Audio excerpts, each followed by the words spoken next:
नमस्कार आप सभी को। मेरा यानी डॉक्टर नीरज सुधांशु का बहुत बहुत अभिनंदन मंच पर उपस्थित होने के लिए। वनिका पब्लिकेशंस के मंच पर पुस्तक परिचर्चा एवं लोकार्पण की श्रृंखला में आज हम फिर उपस्थित हैं एक नई पुस्तक के साथ। पुस्तक है अमेरिका निवासी साहित्यकार अन्नदा पाटनी द्वारा लिखित उपन्यास तेरे लिए। साथ ही चर्चा के लिए मंच पर हमारे साथ उपस्थित हैं वरिष्ठ साहित्यकार पिलकेंद्र अरोड़ा जी, साहित्यकार वंदना वाजपेयी जी एवं साहित्यकार आलोचक डॉक्टर सुनीता जी, और साथ में अमेरिका से ही हैं इस उपन्यास की लेखिका हमारी प्रिय व आदरणीय अन्नदा पाटनी जी। तो लोकार्पण के क्रम में हम सबसे पहले इस पुस्तक का लोकार्पण करते हैं। आप लोग अपने हाथ में पुस्तक ले लीजिए।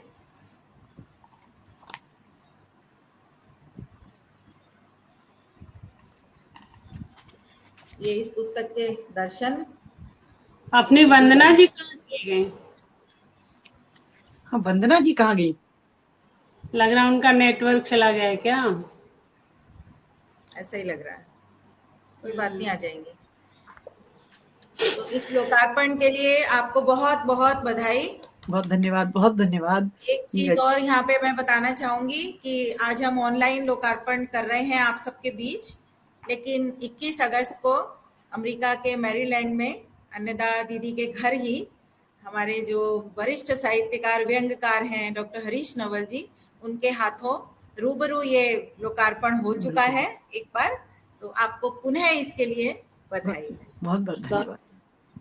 ये मेरा सौभाग्य रहा, देखिए कि वो यहाँ हमारे बहुत सारे दर्शक एकदम से हमारे साथ देखे जुड़ गए हैं। निशा चंद्रा हैं, आपको कह रही हैं बहुत बहुत बधाई दीदी। रवि यादव जी आपको प्रणाम कर रहे हैं। हाँ, पुत्रवत हैं वो मेरे। पूर्णिमा शर्मा दीदी हैं, सभी को अपना नमस्कार बोल रही हैं। मेरा भी सबको नमस्कार। आपको भी जी, आपको रवि यादव जी भी आपको खूब सारी शुभकामनाएं दे रहे हैं। बहुत धन्यवाद, बहुत बहुत धन्यवाद। और एक बहुत खुशी की बात है कि हमारे पास एक और शुभकामना संदेश आया है आपके लिए। अरे वाह। वो मैं आपको सुनाती हूँ। हमारी जो वरिष्ठ साहित्यकार व्यंग्यकार हैं आदरणीय सूर्य बालाजी, उन्होंने एक शुभकामना संदेश इस कार्यक्रम के लिए आपको भेजा है, जो मैं अब बजाने जा रही हूँ। मेरा बहुत बड़ा सौभाग्य है ये तो। पिलकेंद्र जी, अचानक अभी आपके व्हाट्सएप मैसेज पर नजर गई और मैंने देखा कि अन्नदा पाटनी जी के अचानक अभी आपके व्हाट्सएप मैसेज पर नजर गई और मैंने देखा कि अन्नदा पाटनी जी के उपन्यास तेरे लिए पर आज एक परिचर्चा होने जा रही है। उसमें हरीश जी, आप तथा कुछ बहुत अच्छी लेखिकाएं सुनीता जी, नीरज जी और वंदना वाजपेयी जी सब उसमें शिरकत कर रहे हैं। और आपने बड़े निश्चल भाव से मुझसे शुभकामना संदेश मांगा। भला बताइए, इससे बड़ा एक कहते ना अवसर और सौभाग्य क्या होगा कि शुभकामना संदेश मांगा जाए। अन्नदा पाटनी जी को तो मैं बहुत पहले से जानती हूँ और उनका नाम हमारे किसी भी कार्यक्रम में ये नाम सबसे प्रोमिनेंट रहता है और उनके कमेंट्स जो होते हैं वो भी भुलाए नहीं भूलते। आपको बताऊं कि अभी 1-2 दिन पहले ही मैंने ये साहित्य जगत पत्रिका में, जो अंतर्राष्ट्रीय महत्व की पत्रिका है, अन्नदा जी का एक ललित निबंध पढ़ा। तो यह उस नाम का प्रभाव है कि मैं कभी उनकी कहानियां, उनके निबंध जहां भी देखती हूँ, पढ़ती हूँ। मेरा बहुत बहुत आशीर्वाद, मेरी बहुत बहुत शुभेच्छा और स्नेह उनके लिए, इस कार्यक्रम के लिए। जैसा आपसे बताया कि मैं स्वयं अस्वस्थ चल रही हूँ, थोड़ी सी अस्वस्थ शरीर है, मन स्वस्थ है, तो स्वस्थ मन से स्वस्थ कामना अन्नदा जी के लिए। ये तो मेरा बहुत बड़ा सौभाग्य है। मैंने कभी आशा नहीं की थी कि इतना सुंदर और इतनी वरिष्ठ लेखिका, उपन्यासकार, जो खुद स्वयं इतनी बड़ी हैं और व्यंग्यकार हैं, वो इतना सुंदर मेरे लिए शुभकामना संदेश भेजेंगे। तो मैं अपने अनुज पिलकेंद्र जी की भी आभारी हूँ कि उनके माध्यम से ये मुझे संदेश मिला। और सूर्यबाला जी, आप खूब स्वस्थ रहिए, खूब लिखिए और इस तरह हम लोगों को मार्ग निर्देश देते रहिए और अपनी शुभकामनाएं प्रेषित करती रहिए। हम आगे बढ़ते जाएंगे और आपकी आशाओं पर खरा उतरने का प्रयत्न करेंगे। बहुत बहुत ये बहुत बहुत धन्यवाद। आपका अकेले का सौभाग्य नहीं, सभी का सौभाग्य है। ये पूरे बिल्कुल पटल का सौभाग्य है, ये जी, पूरे बिल्कुल साहित्य जगत बिल्कुल का बिल्कुल सौभाग्य है कि हमें जी वरिष्ठ कथाकार, वरिष्ठ उपन्यासकार का ये शुभकामना सिनी वाली जी संदेश भी है। दिख रही हैं। नमस्कार सिनी वाली जी, बहुत जी बहुत। बिल्कुल। अभी हमारे साथ अर्चना अनुप्रिया जी, अरे गोविंद वाह, सेन जी, उपमा शर्मा जी, अरे सिनीवाली वाह, शर्मा जी भी जुड़ गई हैं। आप सबका बहुत बहुत स्वागत है इस कार्यक्रम में। कार्यक्रम को आगे बढ़ाते हुए मैं आपको बताना चाहती हूँ, हमें अच्छा तो नहीं लग रहा है लेकिन हमारे साथ वरिष्ठ साहित्यकार डॉक्टर हरीश नवल जी भी जुड़ने वाले थे, लेकिन किन्हीं स्वास्थ्य कारणों से वो आज हमारे साथ जुड़ नहीं पा रहे हैं। लेकिन उन्होंने अपना इस पुस्तक के बारे में जो संदेश भेजा है वो मैं आपको यहाँ पे पढ़ के सुना देती हूँ कि उन्होंने जो भी संदेश भेजा है हमारे दर्शकों को।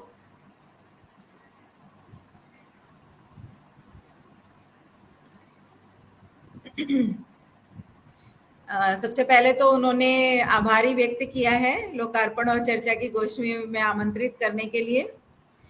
उन्होंने लिखा है कि उस समय मैं दंत चिकित्सक के पास दंत गोष्ठी में भाग ले रहा होऊंगा, अतः आपकी गोष्ठी में भाग न ले सकूंगा अरे वाह, क्योंकि वो वन गोष्ठी एट अ टाइम ही कर सकते हैं। बिल्कुल सही बात है। तेरे लिए एक अजब प्रेम गाथा है जो पठनीयता की दृष्टि से बहुत समृद्ध है। पाठक उसे एक ही बार में पढ़ने की इच्छा करता है।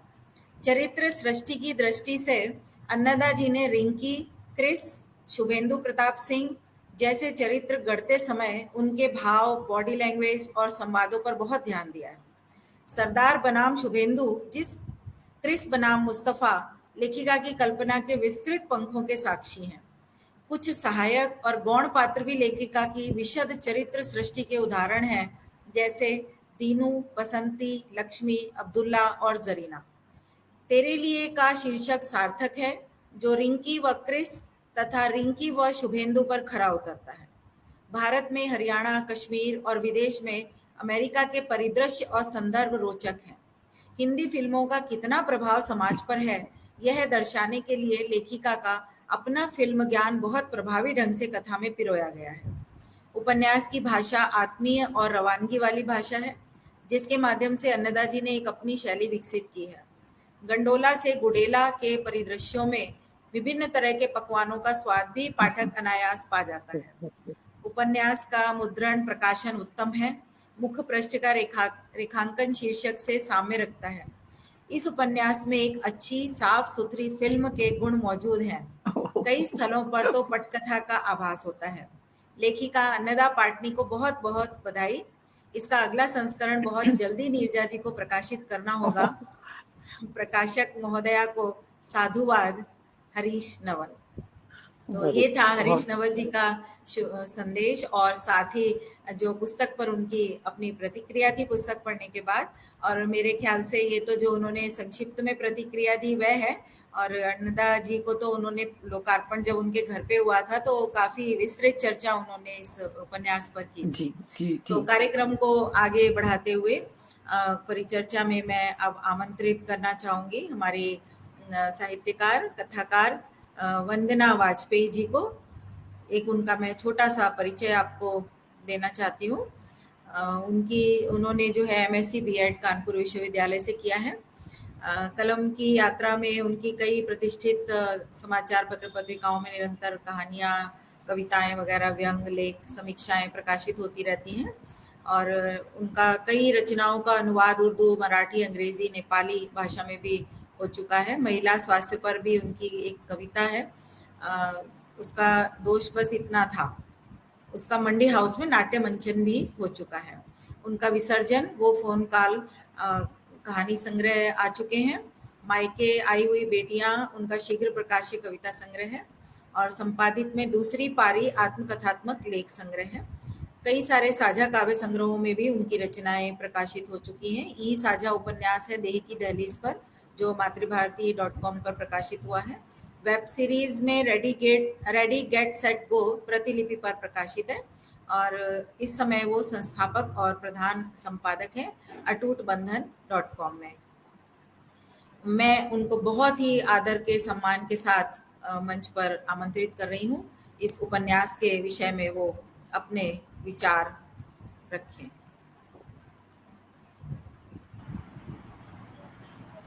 सभी को नमस्कार और नीरज जी और वनिका पब्लिकेशंस का बहुत बहुत आभार कि उन्होंने इस उपन्यास पे अपने विचार रखने के लिए मुझे कहा।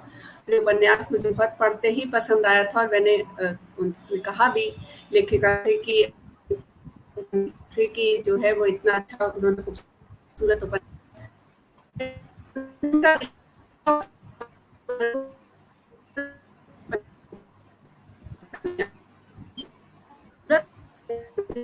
आज भी मुझे लग रहा है नेटवर्क आपको डिस्टर्ब कर रहा है शायद। हाँ, नेटवर्क थोड़ा आप दीदी, आप और केंद्र जी, आप दोनों अपना माइक बंद कर लीजिए।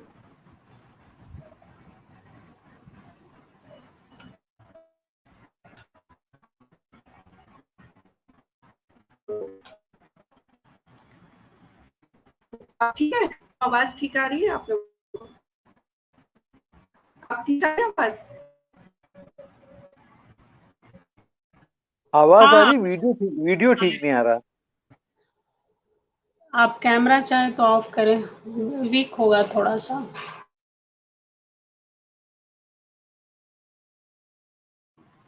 बोलिए वंदना जी। चलिए हम इंतजार देख लेंगे थोड़ी देर, क्योंकि वंदना जी का अभी इंटरनेट, ये क्या हुआ?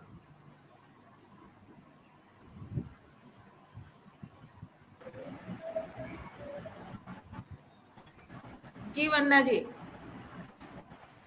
हाँ, आज थोड़ा नेटवर्क की दिक्कत हो रही है। मैंने उसका वाईफाई थोड़ा मुश्किल दे रहा है, तो फोन का नेटवर्क है इसलिए शायद थोड़ा वीक है। तो जल्दी ही मैं अपनी बात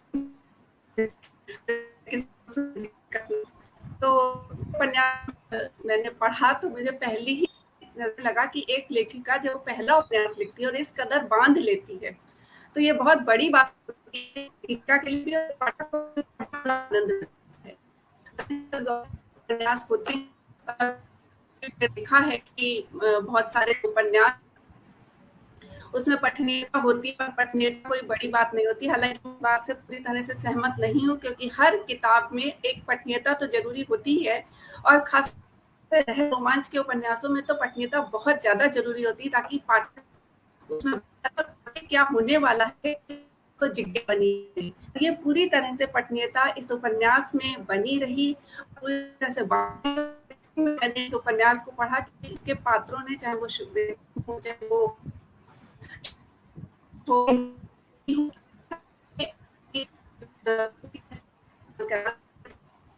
आप वीडियो बंद कर लीजिए तो शायद आवाज सही आ जाएगी।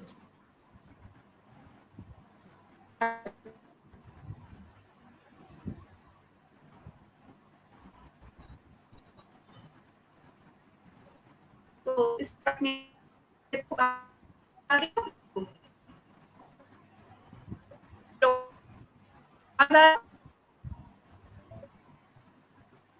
हेलो, आप बोलिए। हाँ, तो इस पटना को बनाए रखने के लिए उन्होंने जिसका प्रयोग किया वो है तो कहानी के अंदर कहानी बुनी है। कहानी के अंदर कहानी बुनना आसान नहीं होता, किसी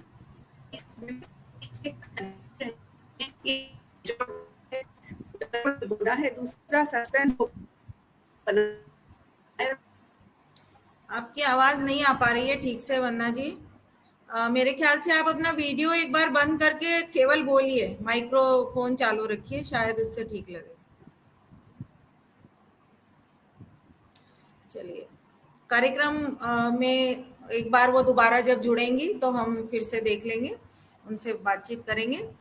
तब तक हम अगले वक्ता की ओर प्रस्थान करते हैं। हमारी अगली वक्ता हैं डॉक्टर सुनीता जी। वैसे तो वो अपना परिचय देना पसंद नहीं करती हैं, लेकिन फिर भी बहुत बहुआयामी व्यक्तित्व की मल्लिका हैं।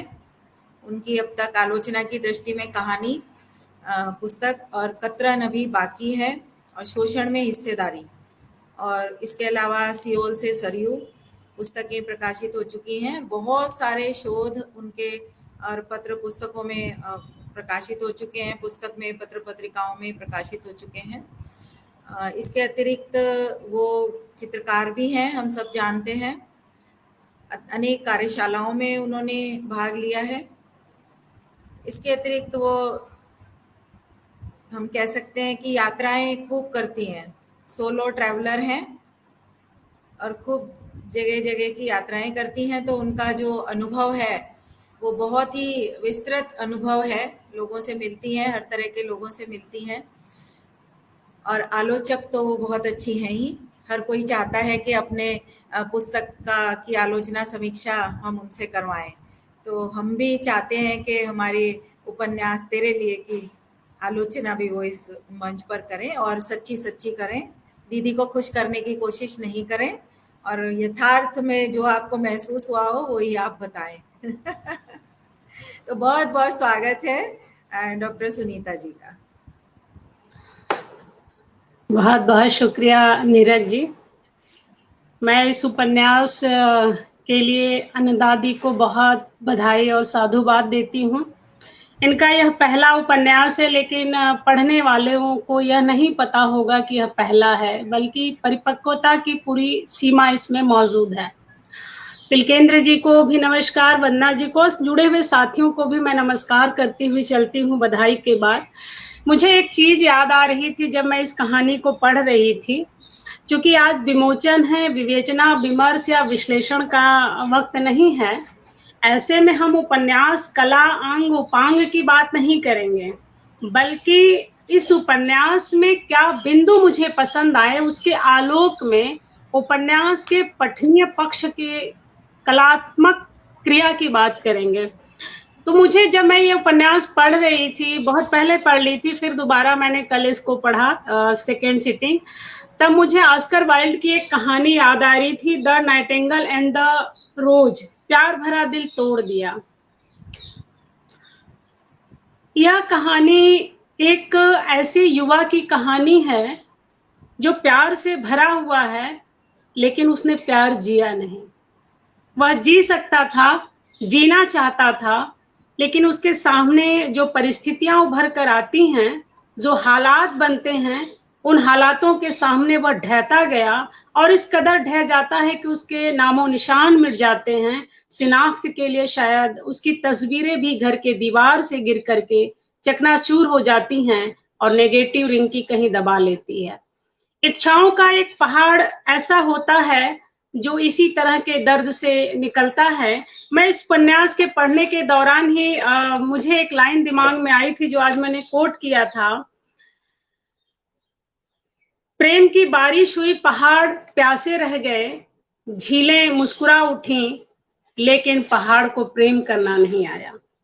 क्रिस वही पहाड़ की तरह रहा कि उसे प्रेम करना आता था, लेकिन प्रेम कर नहीं पाया। हालात उसके साथ नहीं देते। लेकिन इस उपन्यास का एक छोटा सा बिंदु लेकर के मैं इसके एक मजबूत पक्ष की तरफ लौटती हूँ। शुभेंदु कहता है, मुझे मालूम है कि तुम्हें इस समय मेरी जरूरत है, पर चाहते हुए भी तुम मुझे नहीं रोकोगी। तुम्हारी खुददारी मैं देख चुका हूँ, अकेले लड़ने की तुम्हारी ताकत को पहचान चुका हूँ, जानता हूँ कि सब अपने आप सह लोगी। पर तुमसे एक रिक्वेस्ट है, अगर तुमने एक पल के लिए भी कभी मुझे अपने सबसे करीब माना है, तो जब भी लगे पुकार लेना। यह इस कहानी, इस उपन्यास का वह प्रस्थान बिंदु है जो इस उपन्यास में ताकतवर स्त्री की कहानी है। रिंकी एक ऐसी युवा है जो बचपन में ही अपने घर में कह देती है कि उसे संयुक्त परिवार में नहीं जाना, बहुत लंबे रिश्तों में नहीं जाना, लेकिन एक भरे पूरे मनुष्य के साथ जाना है। एक ऐसे इंसान के साथ रहना है जिसमें सिर्फ प्यार हो और प्यार की लहरें हों। और उस प्यार को जब चुनती है तो उसके जीवन के संघर्ष एकदम से सामने आते हैं कि सच्चाई क्या है। समाज में प्रेम के रास्ते जाने के लिए और उस तक पहुंच के निकलने के लिए कितनी सारी बाधाएं हैं। उन बाधाओं में कहीं भी आपको द्वंद्व नहीं मिलेगा, एक सरस प्रवाह ही मिलेगा, जिसमें आप बहते चले जाएंगे और पढ़ने के दौरान जितने भी गौण पात्र आएंगे वो सिर्फ आपको हंसाएंगे, चाहे वो बबीता हो या उसकी दीनू हो। उन दोनों के बीच रिंकी का जाना, फिर हरियाणा के एक क्षेत्र में रहते हुए समाज के लिए उस पक्ष पे काम करना, खास करके शिक्षा, और शिक्षा में सिर्फ लड़कियों के लिए, वहां पर रिंकी का एक ऐसा परकाया प्रवेश होता है जिसमें वह प्रेम से निकल करके यथार्थ के उस जमीन पर पहुंचती है जहां उसकी बचपन में रहने की इच्छा ही नहीं थी। एक अज्ञात संदेश है प्रकृति का कि हम चयन जिस कला की करते हैं, शायद उसकी पूर्णाहुति तक पहुंचने के लिए मार्ग जो चाहिए होगा, वह मार्ग हमें कई बार नहीं मिल पाता है। इस उपन्यास के 3 बिंदु खास हैं। पहला रिंकी, दूसरा क्रिस, तीसरा शुभेंदु। और माँ गौड़ पात्र की तरह है, दीनू भी गौड़ पात्र की तरह है, बबीता भी। लेकिन बबीता की समझ कितनी मजबूत है और कितनी प्रखर है। जब वो गांव की महिलाओं से मिलाती है और गांव की महिलाएं सवाल करती हैं, उन सवालों का उत्तर देने की उसके पास जो चतुर शैली है वह बहुत सराहनीय है। सुनीता जी, वो बसंती है, वो बसंती सरदार। हाँ जी, सरदार जब सरदार के संदर्भ को लेकर के जब महिलाओं का सवाल उठता है कि सरदार की ये क्या लगती हैं, तो वो रिश्ते कितना खूबसूरती से जोड़ती है। तब कई सारे रिश्ते सामने आते हैं कि आज हम सोशल मीडिया के समय में हैं, हमारा किसी से कोई रिश्ता नहीं है, लेकिन सबसे आत्मीय रिश्ता है। आज मैं जब इस उपन्यास पे बात कर रही हूँ तो अन्नदा जी से मेरी मुलाकात यहीं हुई, इसी मंच से, और उनके आत्मीय आशीष से कई बार मैं बहुत समृद्ध भी हुई हूँ, उत्साहित भी हुई हूँ कि वो मुझे समझती हैं और पढ़ने की कोशिश करती हैं और उत्साहित करती हैं। सरदार अच्छा तो है, फूलन देवी में क्या बुराई है, वह एक महिला थी। सरदार और फूलन देवी जब ये प्रसंग आता है तो एक पूरा परिदृश्य घूम जाता है कि एक स्त्री के साथ शोषण होने के बाद वो क्यों मजबूत बनी और उसने कैसा नाम लिया। फिर दूसरी स्त्री जब अपनी राय रखती है, वो उसके काया पर रखती है कि उसके ड्रेस से उसको अच्छा नहीं लगता, लेकिन उसकी लड़ाई मजबूत थी। और कहीं ना कहीं वही लड़ाई धीरे धीरे रिंकी भी लड़ती है कि एक पैंट शर्ट के बाद वो सूट में आती है, सूट के बाद वो साड़ी में लौटती है, और साड़ी में लौटने के बाद वो एक दुपट्टे का आवरण लेती है जिससे गांव के लोगों में संवाद बना सके। और वो रूढ़ियों का पालन नहीं कर रही है, बल्कि संवाद कायम करे और उन बच्चियों को शिक्षा के माध्यम से एक सामाजिक मार्गदर्शन दे सके कि अपने प्रति वो ज्ञानमय रहें और अपने ज्ञान के माध्यम से अपना रास्ता बनाना सीखें। और उसने इस रास्ते का चयन करने के लिए जिस तरह से बसंती ने उसका साथ दिया, और बसंती जब आप उस समय और मजबूत होकर के सामने आती है, जब रिंकी कश्मीर से लौट कर आती है और उससे बात कर रही होती है, और उस बात में 2 पक्ष खड़े होते हैं कि हमारा समाज स्त्री पुरुष को किन नजरों से देखता है। उन नजरों का जिस तरह से वो मनोविश्लेषण करती है और बहुत सलीके से जो उत्तर देती है, उस उत्तर से रिंकी के चेहरे पर जो संतोष का भाव आता है, वह बुनावट बेहद ही खूबसूरत है। इस उपन्यास की 3 मुख्य खासियतें हैं जिसके लिए इसको एक बैठक में पढ़ा जा सकता है। एक तो अगर आपको प्रेम से प्रेम है तो आप इसे प्रेम से पढ़ जाएंगे।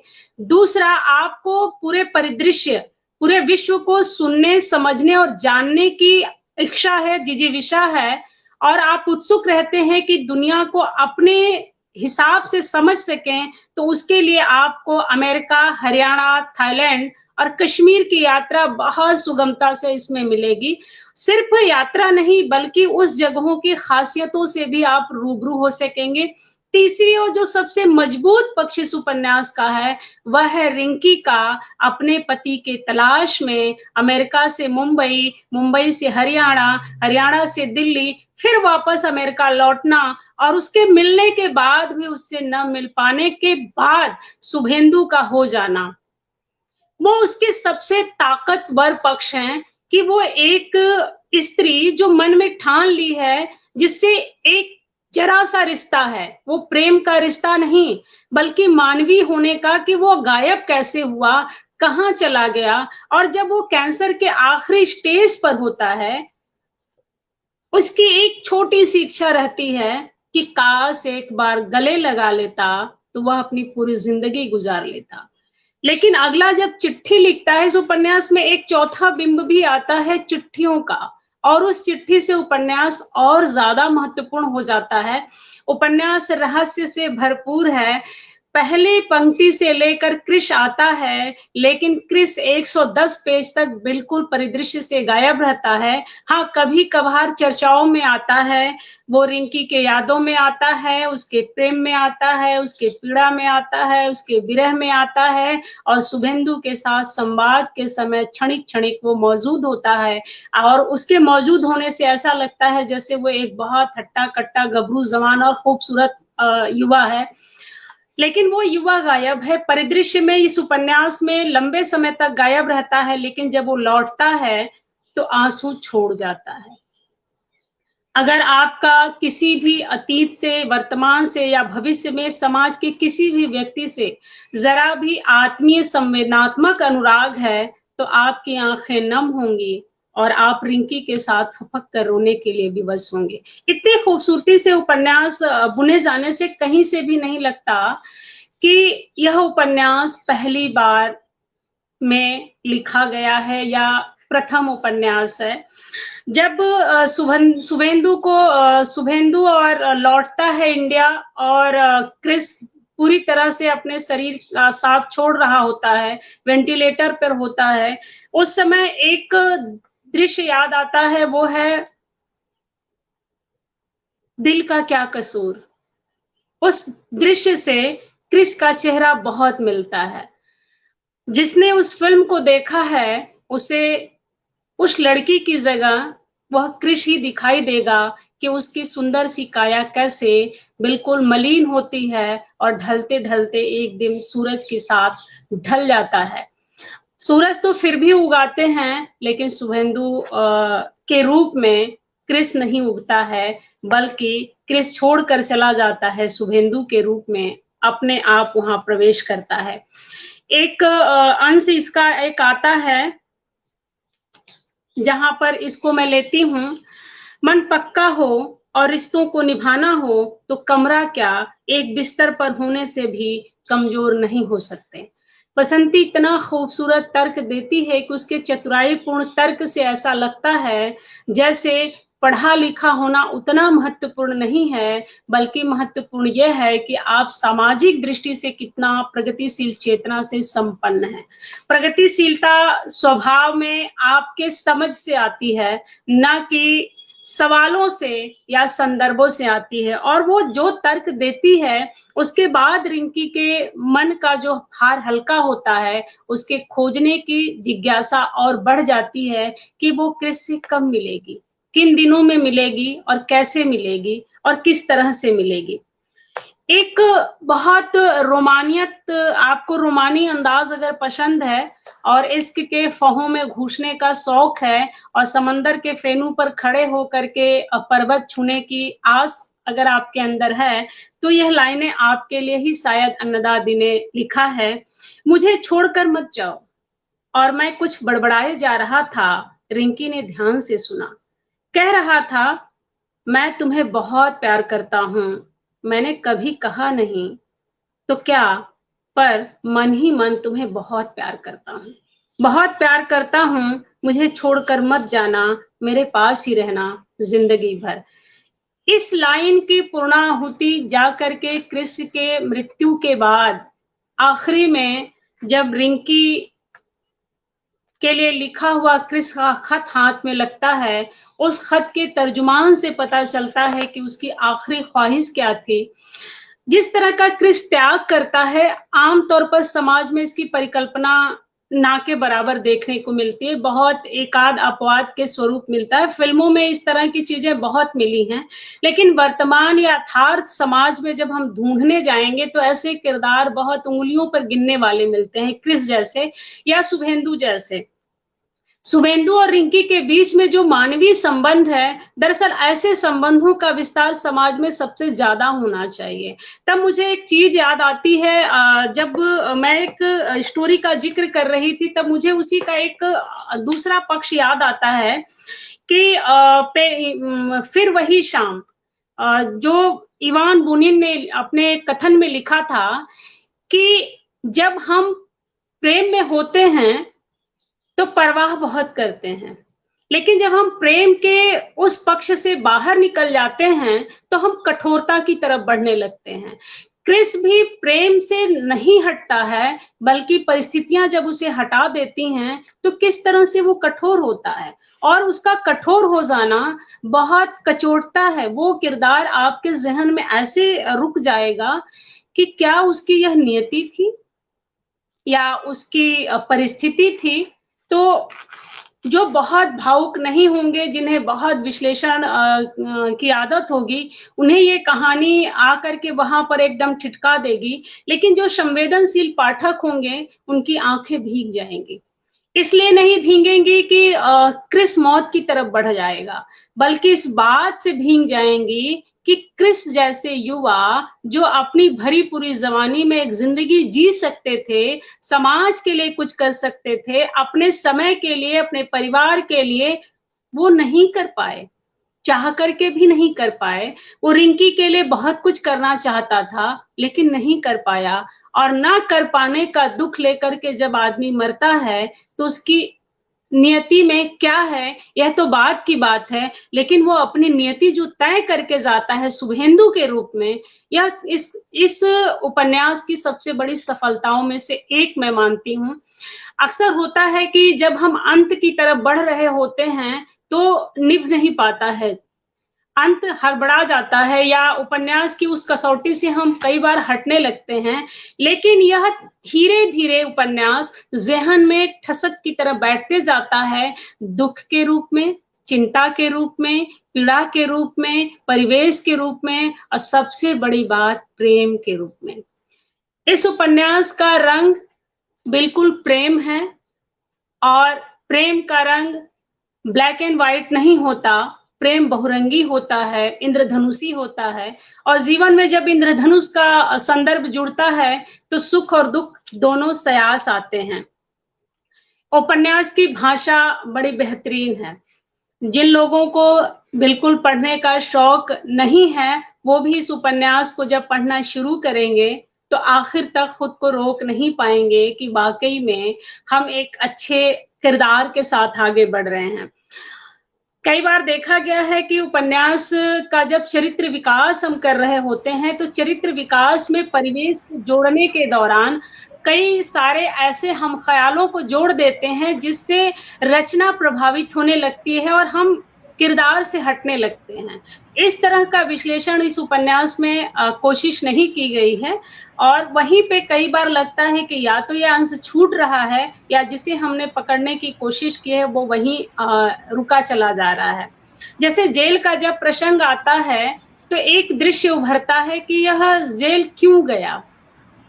जेल वो जिस चीज के लिए जाता है उसकी शुरुआत थाईलैंड से होती है, बल्कि अमेरिका से होती है, और वो यहाँ आकर जब बढ़ता है तो बड़ी महीन तरीके से शासन, प्रशासन, तंत्र, लोकतंत्र में समाहित भ्रष्टाचार की तरफ भी उंगली उठाती हैं, और उसमें उंगली उठाने के लिए विवरण में बिल्कुल नहीं जाती हैं। सिर्फ क्रिस का एक वाक्य ही मायने रखता है कि वो इंडिया में जब वो पकड़ा गया था तो बचा कैसे।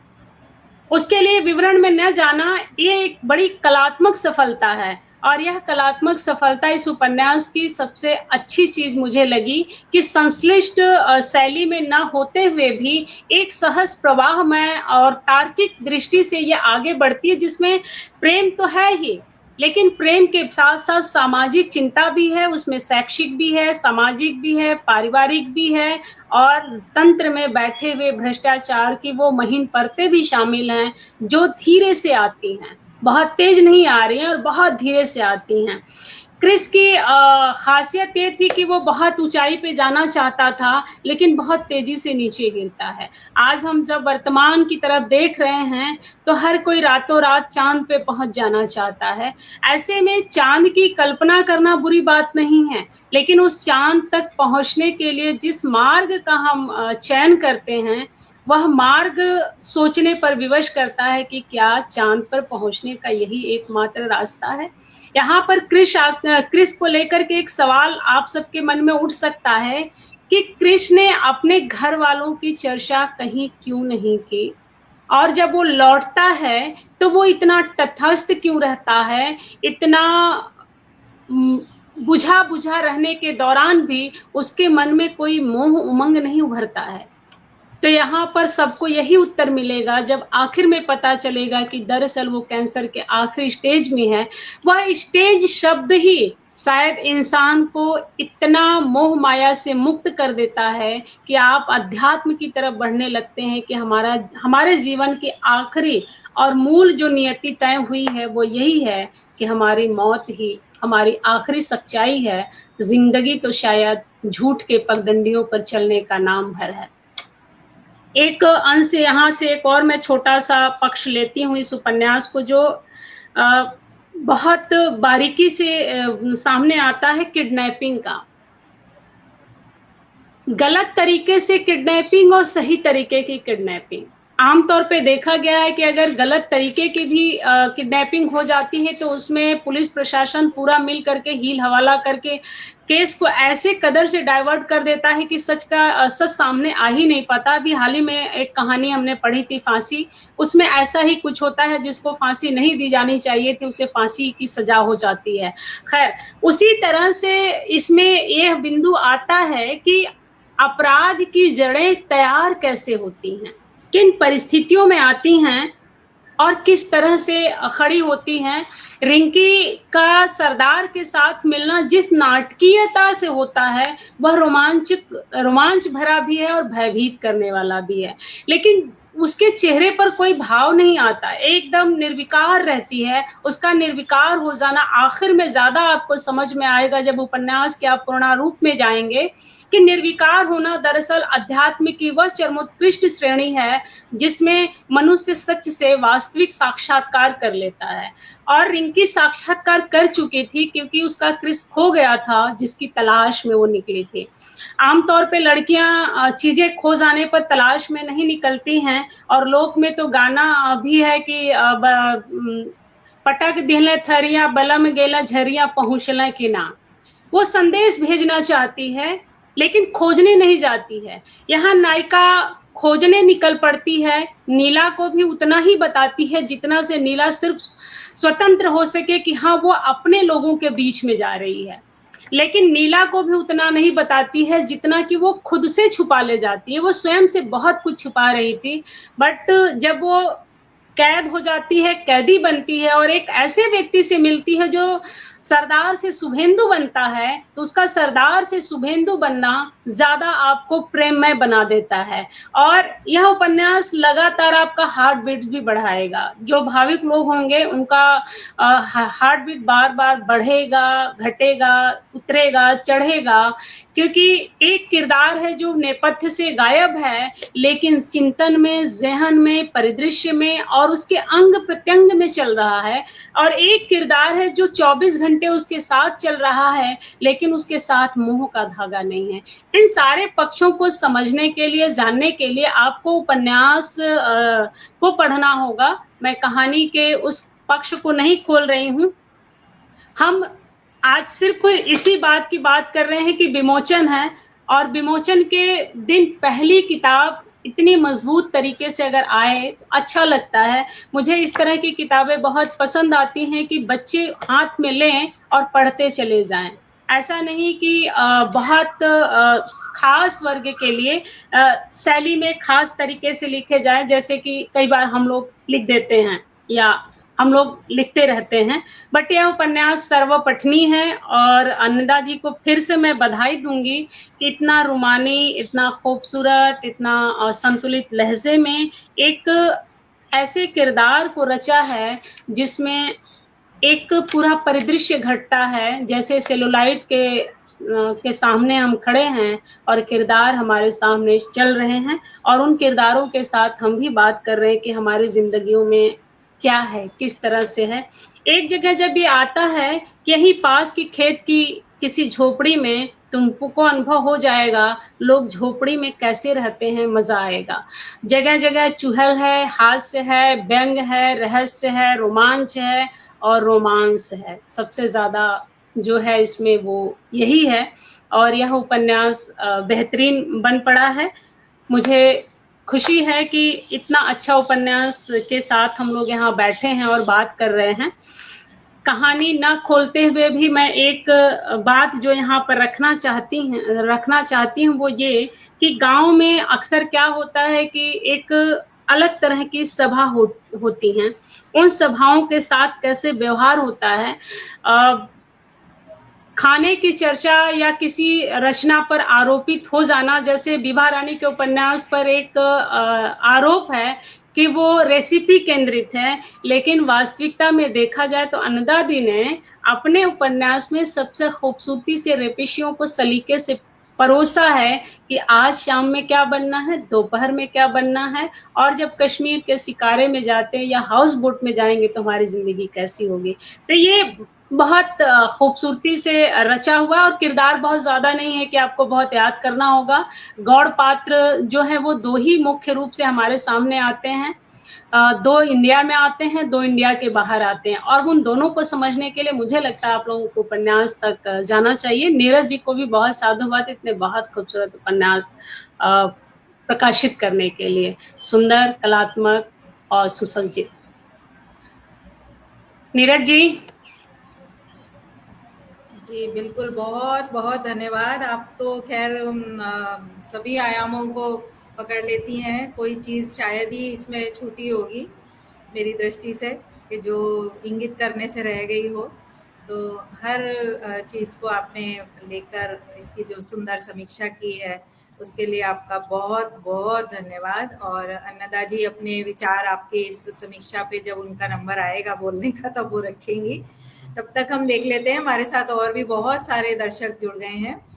वीना सिंह जी जुड़ी हैं, BL अच्छा जी हमारे वरिष्ठ व्यंगकार और समीक्षक हैं वो भी जुड़ गए हैं, अर्चना अनुप्रिया जी हैं, अजय शर्मा जी जुड़े हैं, वो कह रहे हैं कि कहानी के अंदर कहानी बहुत सुंदर। इसके अतिरिक्त कनक हरलालका जी जुड़ी हैं, प्रणव भारती दीदी जी जुड़ गई हैं, संतोष सुपेकर जी हैं और शालिनी वर्मा जी हैं, उनको बहुत इच्छा हो रही है उपन्यास पढ़ने की। तो मैं सभी दर्शकों को बताना चाहूँगी कि इसके कमेंट में मैंने इसका अमेज़न का लिंक भी डाल दिया है, आप चाहें तो वहाँ से मंगा सकते हैं और डायरेक्ट मुझसे संपर्क करके भी मंगा सकते हैं। पूर्णिमा शर्मा जी तो हैं ही, नीलम दीदी भी कह रही हैं कि अन्नी जी व सब विद्वानों को नमस्कार, रास्ते में हूँ इसलिए कमेंट नहीं कर पा रही हूँ, वो देखने की पूरा कोशिश कर रही हैं कार्यक्रम को। भरत पंसूरिया जी हैं, सरस लिख रहे हैं वो गुजराती भाषा में, सरस का मतलब होता है बहुत सुंदर। शील कौशिक जी हैं, वह अति सुंदर विवेचना।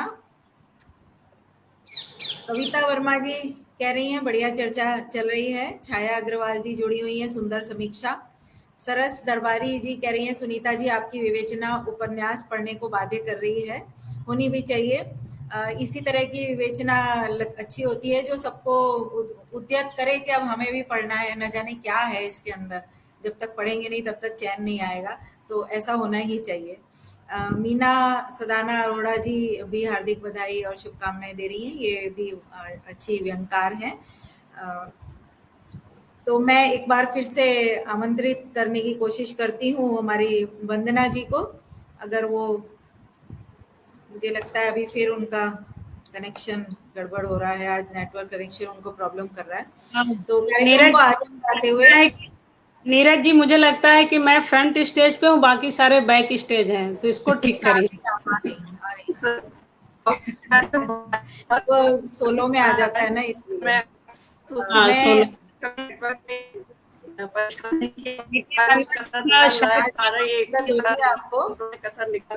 और उस उपन्यास के लिए जिसके लिए बात करने का मेरी बहुत इच्छा थी, क्योंकि एक तो अन्नदा दी मुझे बहुत प्रिय है और ये उपन्यास भी बहुत प्रिय है। और जब सुनीता जी इतना विस्तार से भी दिया है तो उपन्यास में फिर कोई प्रयोजन नहीं रह जाता है। तो सबसे पहले जैसे मैं कह रही थी कि पठनीय बहुत ही जरूरी चीज होती है और वो इस उपन्यास में भर भर के है, क्योंकि पठनीयता नहीं होगी तो रहस्य रोमांच का जो न्यास है वो किसी पाठक को बांध नहीं पाएगा। इसीलिए मुझे अपनी एक बात याद, मैं छोटी थी, मेरी बात थी वो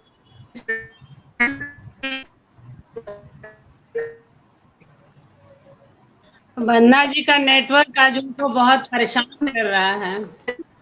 तो उन्होंने कहा कि तो क्या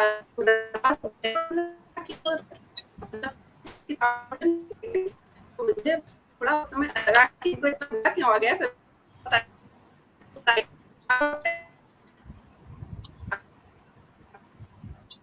नहीं आ रही आवाज। हाँ, नेटवर्क का शायद इनके यहाँ ज्यादा आज दिक्कत है। ज्यादा इशू आ रहा है आज। हम्म, वंदना जी आपकी आवाज नहीं आ रही है, आप एक बार फिर से जुड़ने की कोशिश करिए। तब तक हम कार्यक्रम को आगे बढ़ाते हुए हमारे साथ उपस्थित हैं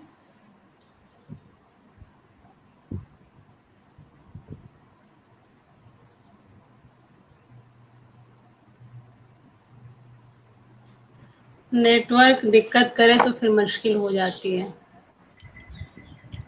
तो जो पाठक और लेखक का रिश्ता बनता है वो महत्वपूर्ण रिश्ता होता है, नहीं पसंद करता। तो इसी तरह ये कहा जाता है कि बहुत सरल भाषा में लिख दिया गया उपन्यास या कोई भी चीज, मैं उसको भी पसंद नहीं करती हूँ, क्योंकि कई बार बहुत कठिन बात सरल होता है, हम लोगों में पहुंच जाए। जिसके लिए मैं एक उदाहरण देना चाहूंगी, जैसे कि एक हम लोगों में कहा जाता है अति सर्वत्र वर्जियेत, उसी को बौद्ध दर्शन में कहा कि समय है इधर ना उधर, वही बात यानी सरल भाषा में जब बात वही कठिन चीज नहीं आ रही है आपकी ना, बहुत आवाज आ रही है वंदना जी। ये है क्या संभव कि उनकी जो स्क्रिप्ट है वो व्हाट्सएप पर मंगा ली जाए और आप वाचन कर दें? हाँ, आप अगर वो मुझे भेज दें तो मैं पढ़ देती हूँ। मैंने स्क्रिप्ट लिख बोल रही है। हाँ, नहीं होगा, वैसे ही बोल रही हूँ। सहज संवाद, कोई बात नहीं है, आप एक बार फिर कोशिश करिएगा। मैं अभी कार्यक्रम को आगे बढ़ाते हुए मैं आदरणीय पिलकेंद्र जी को आमंत्रित करना चाहूंगी, एक छोटा सा उनका परिचय देते हुए। बहुत छोटा सा परिचय दिया है उन्होंने, जबकि वो बहुत बड़े व्यंगकार, समीक्षक, लेखक हैं।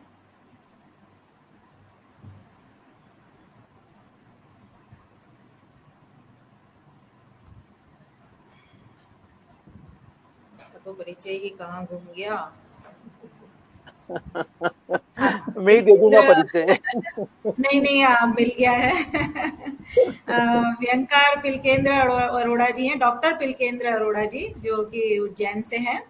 आपके 5 व्यंग संग्रह प्रकाशित हो चुके हैं, जिसमें लिफाफे का अर्थशास्त्र, साहित्य के प्रिंस, श्री गूगलाय नमः इत्यादि हैं।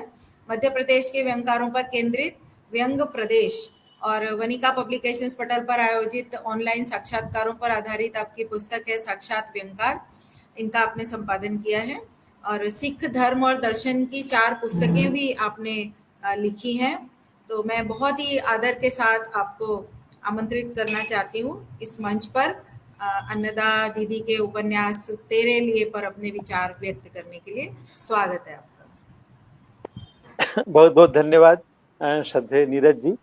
सबसे पहले तो मैं आज की उपन्यासकार, आज की लेखक अन्नदा पाटनी जी को उनके महत्वपूर्ण उपन्यास के विमोचन के लिए हार्दिक बधाई देता हूं, और आपको, वनिका पब्लिकेशन को इस उपन्यास के प्रकाशन के लिए साधुवाद देता हूं, और आभार भी व्यक्त करता हूं कि आज अन्नदा जी के इस उपन्यास, पहले उपन्यास पर चर्चा करने के लिए आपने विद्वान समीक्षकों और आलोचकों के बीच एक व्यंग्यकार को आमंत्रित किया।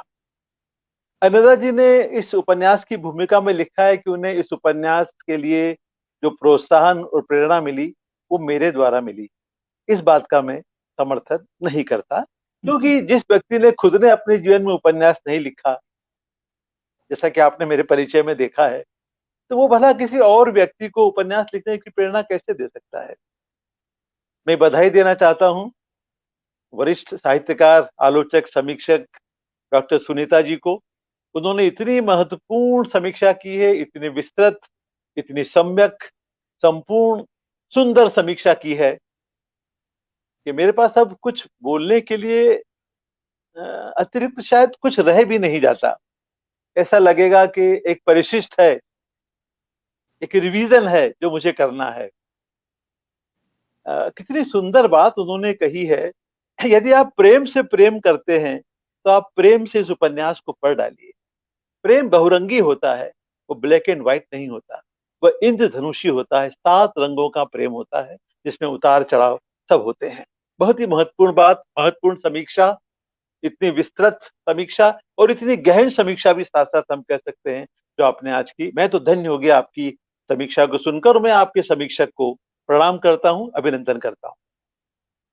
उपन्यास तेरे लिए के लिए मैं कुछ बातें करूं, इससे पहले मुझे कुछ आवश्यक लगता है कि मैं आज की लेखक, आज की उपन्यासकार श्रद्धेय अन्नदा पाटनी जी की भी कुछ चर्चा करूं। एक प्रवासी भारतीय आत्मा के रूप में वे चर्चित हैं। रहती अमेरिका में है, लेकिन उनका मन, उनकी बुद्धि, उनकी आत्मा भारत में रहती है। भारत से, भारतीयता से, भारतीय संस्कृति से, भारतीय संस्कारों से उनको अनन्य प्रेम है। और वही प्रेम उनके इस उपन्यास में, इस पहले उपन्यास में व्यक्त भी हुआ है, पात्रों के माध्यम से, घटनाओं के माध्यम से और संवादों के माध्यम से, जिसका काफी आभास आपको सुनीता जी के वक्तव्य से, उनकी समीक्षा से हो चुका होगा कि भारतीय मूल्यों और भारतीय आदर्शों में कितनी आस्था रखती हैं अन्नदा जी। वही आस्था, वही विश्वास तेरे लिए उपन्यास के पात्रों के माध्यम से व्यक्त हुआ है। कहा जाता है ना कि लेखक के व्यक्तित्व का प्रभाव उसके व्यक्तित्व पर पड़ता है, तो अन्नदा जी का जो व्यक्तित्व है, उनके उस व्यक्तित्व का प्रभाव उनके इस व्यक्तित्व पर अक्षरशः पड़ा है। मैं अभिनंदन भी करता हूं। अभी हिंदी मास चल रहा है, आप विदेश में रहकर हिंदी की इतनी महत्वपूर्ण सेवा कर रही हैं, कविता के माध्यम से, गजल के माध्यम से, लघु कथा के माध्यम से और अब उपन्यास के माध्यम से भी आपने हिंदी साहित्य में एक महत्वपूर्ण दस्तक दी है। इसके लिए मैं आपका अभिनंदन भी करता हूं और आपको बधाई भी देता हूं। आइए अब संक्षिप्त चर्चा करें, क्योंकि मेरे पास संक्षिप्त चर्चा के अलावा अब कुछ बचता नहीं है। इतने महत्वपूर्ण समीक्षा के बाद, सुनीता जी की इतनी महत्वपूर्ण समीक्षा के बाद, 3 पात्र हैं जैसा कि आपने उनकी समीक्षा में सुना होगा। रिंकी जो मुख्य नायिका है, शुभेंदु जो सहनायक है, लेकिन सहनायक होकर भी वो बाद में मुख्य नायक के रूप में परिवर्तित हो जाता है, और तीसरा नायक जिसका नाम है क्रिस। तो रिंकू, शुभेंदु और क्रिस, ये 3 मुख्य पात्र हैं इस उपन्यास के, और इसी आधार पर इस उपन्यास में प्रेम के भी 3 रूप व्यक्त हुए हैं, अभिव्यक्त हुए हैं, जैसा मुझे लगता है। रिंकी का प्रेम सच्चा प्रेम है, संस्कारित प्रेम है। सच्चा प्रेम के बारे कहा जाता है, सच्चा प्रेम वह होता है जिसमें संयोग में भी व्यक्ति वियोग का कटु अनुभव कर सकता है और वियोग में भी वह व्यक्ति संयोग का सुखद अनुभव कर सकता है। रिंकी ने कटु अनुभव भी लिया है और सुखद अनुभव भी लिया है। यही उनके सच्चे प्रेम का परिणाम है। हर पल, हर घड़ी, हर पृष्ठ पर, लगभग हर पैराग्राफ में रिंकी का जो दिल है क्रिस के लिए धड़कता रहता है। अब क्रिस आप जान ही चुके हैं, विदेशी हैं, अंतरधार्मिक विवाह हुआ है रिंकी का अपने धर्मगुरु के कहने पर। बड़ी प्रगतिशील है रिंकी, आधुनिक विचारों की है रिंकी। वह संयुक्त परिवार में विवाह नहीं चाहती थी, एकल परिवार में विवाह चाहती थी। और जब धर्मगुरु ने उनसे कह दिया कि मनुष्य महत्वपूर्ण है, धर्म नहीं, जाति नहीं, मजहब नहीं, तो उसने क्रिस को अपना पति के रूप में स्वीकार किया और उसकी विवाह क्रिस से हो जाता है। तो ये यहां से शुरुआत होती है रिंकी के प्रेम की। उनका प्रेम संस्कारित प्रेम भी है। अन्नदा जी ने एक आदर्श भारतीय पत्नी के रूप में रिंकी का चित्रण किया है। इसलिए किया है क्योंकि अन्नदा जी खुद भारतीय संस्कारों से, भारतीय समाज की मान्यताओं से, भारतीय समाज के मूल्यों से भली भांति उनमें आस्था रखती है। इस कारण उन्होंने रिंकी को एक आदर्श भारतीय नारी और एक आदर्श पत्नी के रूप में प्रस्तुत किया है। एक विदेशी से विवाह के बाद भी रिंकी का भारतीय संस्कारों के प्रति प्रेम, हम अंतर धार्मिक विवाह कर रहे हैं, हम विदेश में कई वर्षों से रह रहे हैं, फिर भी भारतीय संस्कृति और भारतीय संस्कारों से रिंकी का इतना लगाव। क्रिस जब लापता हो जाता है तो वह न्यूयॉर्क से बंबई आती है, जैसा आपने अभी सुना सुनीता जी की चर्चा में। वो शुभेंदु के प्रति जरा भी आकर्षित नहीं होती। कई समय तक, लंबे समय तक शुभेंदु के साथ रहने के बाद भी वो शुभेंदु के प्रति जरा भी आकर्षण अनुभव नहीं करती। प्रेम के बारे कहा जाता है कि प्रेम विश्वास से जन्म लेता है और आशा पर जीवित रहता है। रिंकी के प्रेम ने भी विश्वास से जन्म लिया था, एक विदेशी से विवाह करके, और वो आशा पर जीवित है। उसे आशा है आज नहीं तो कल उसका जो नायक है वो उससे अवश्य उनकी भेंट हो जाएगी। अब देखिए ना, कितनी साधारण सी बातें हैं। हम सच्चे और संस्कारित प्रेम के कितने उदाहरण, छोटे छोटे उदाहरण हैं, लेकिन बड़े महत्वपूर्ण हैं। वे जब कश्मीर की यात्रा पर जाते हैं तो प्लेन की सीट साइड में रहती है। रिंकी को संकोच होता है शुभेंदु के पास बैठने से। कश्मीर में जब वो फिल्म देखने जाते हैं तो फिल्म देखने पर भी शुभेंदु के साथ रिंकी की सीट होती है, तब भी संकोच होता है रिंकी को, भारतीय आदर्श नारी के कारण या भारतीय संस्कारों से प्रेरणा के कारण। और जब नशे में होता है शुभेंदु और नशे में बड़बड़ाता है, अपने प्रेम को व्यक्त कर देता है वो रिंकी के प्रति, लेकिन उसके होश में आने के बाद भी रिंकी उसे यह नहीं बताती कि उस रात को नशे में शुभेंदु ने रिंकी के बारे कैसे अपना प्रणय निवेदन किया था। वो नहीं बताती, क्योंकि वो भारतीय संस्कारों से बंधी है, क्योंकि भारतीय संस्कृति, भारतीय सामाजिक मूल्यों और सामाजिक मान्यताओं में आस्था रखती है।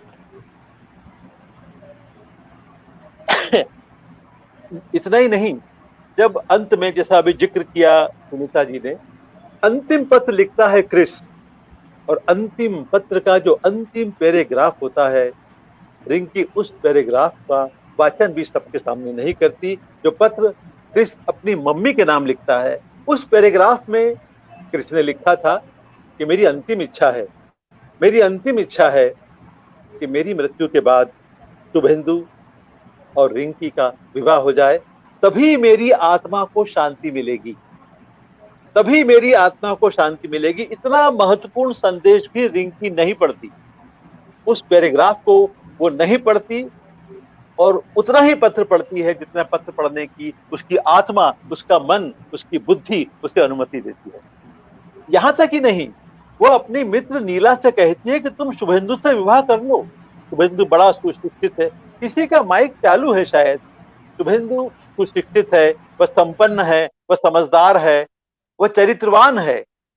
इतनी विशेषता बताकर वो अपनी मित्र नीला से कहती है कि तुम शुभेंदु से विवाह करो, तुम सुखी रहोगी। बताइए कितना उपन्यास कितना आगे बढ़ जाता है। शुभेंदु कितने लंबी अवधि तक रिंकी के संपर्क में रहता है, लेकिन तब भी भारतीय संस्कारों में पली बड़ी वो रिंकी अपनी मित्र नीला से कहती है कि तुम शुभेंदु से विवाह करो, तुम्हारा जीवन जो है वो सुखी होगा। और जब क्रिस लापता होने के बाद क्रिस से मुलाकात नहीं हो पाती रिंकी की, कितना सुंदर वाक्य कहती है वो, पूरा जीवन मेरा एक कोहरे की चादर से ढका हुआ है, मेरा पूरा जीवन एक कोहरे की चादर से ढका हुआ है, कोई रास्ता साफ नजर नहीं आता। बताइए, उम्र के इस पड़ाव पर, विदेशों में इतने वर्षों तक रहने के बाद, विदेशी संस्कृति में पलने और विदेशी संस्कृति में बढ़ने के बाद, रमने के बाद भी भारतीय संस्कृति और भारतीय मूल्य रिंकी के व्यक्तित्व में कूट कूट कर भरे हैं, जब वे कहती है मेरा पूरा जीवन कोहरे की चादर से ढका हुआ है। और फिर क्रिस की मृत्यु पर जो उसका कथन है वो हम सबको उद्वेलित कर देता है। वह कहती है, काश काश एक बार क्रिस मुझे पहचान लेता, एक बार क्रिस मुझे गले लगा लेता, तो मैं पूरी जिंदगी उस स्पर्श के सहारे काट लेती।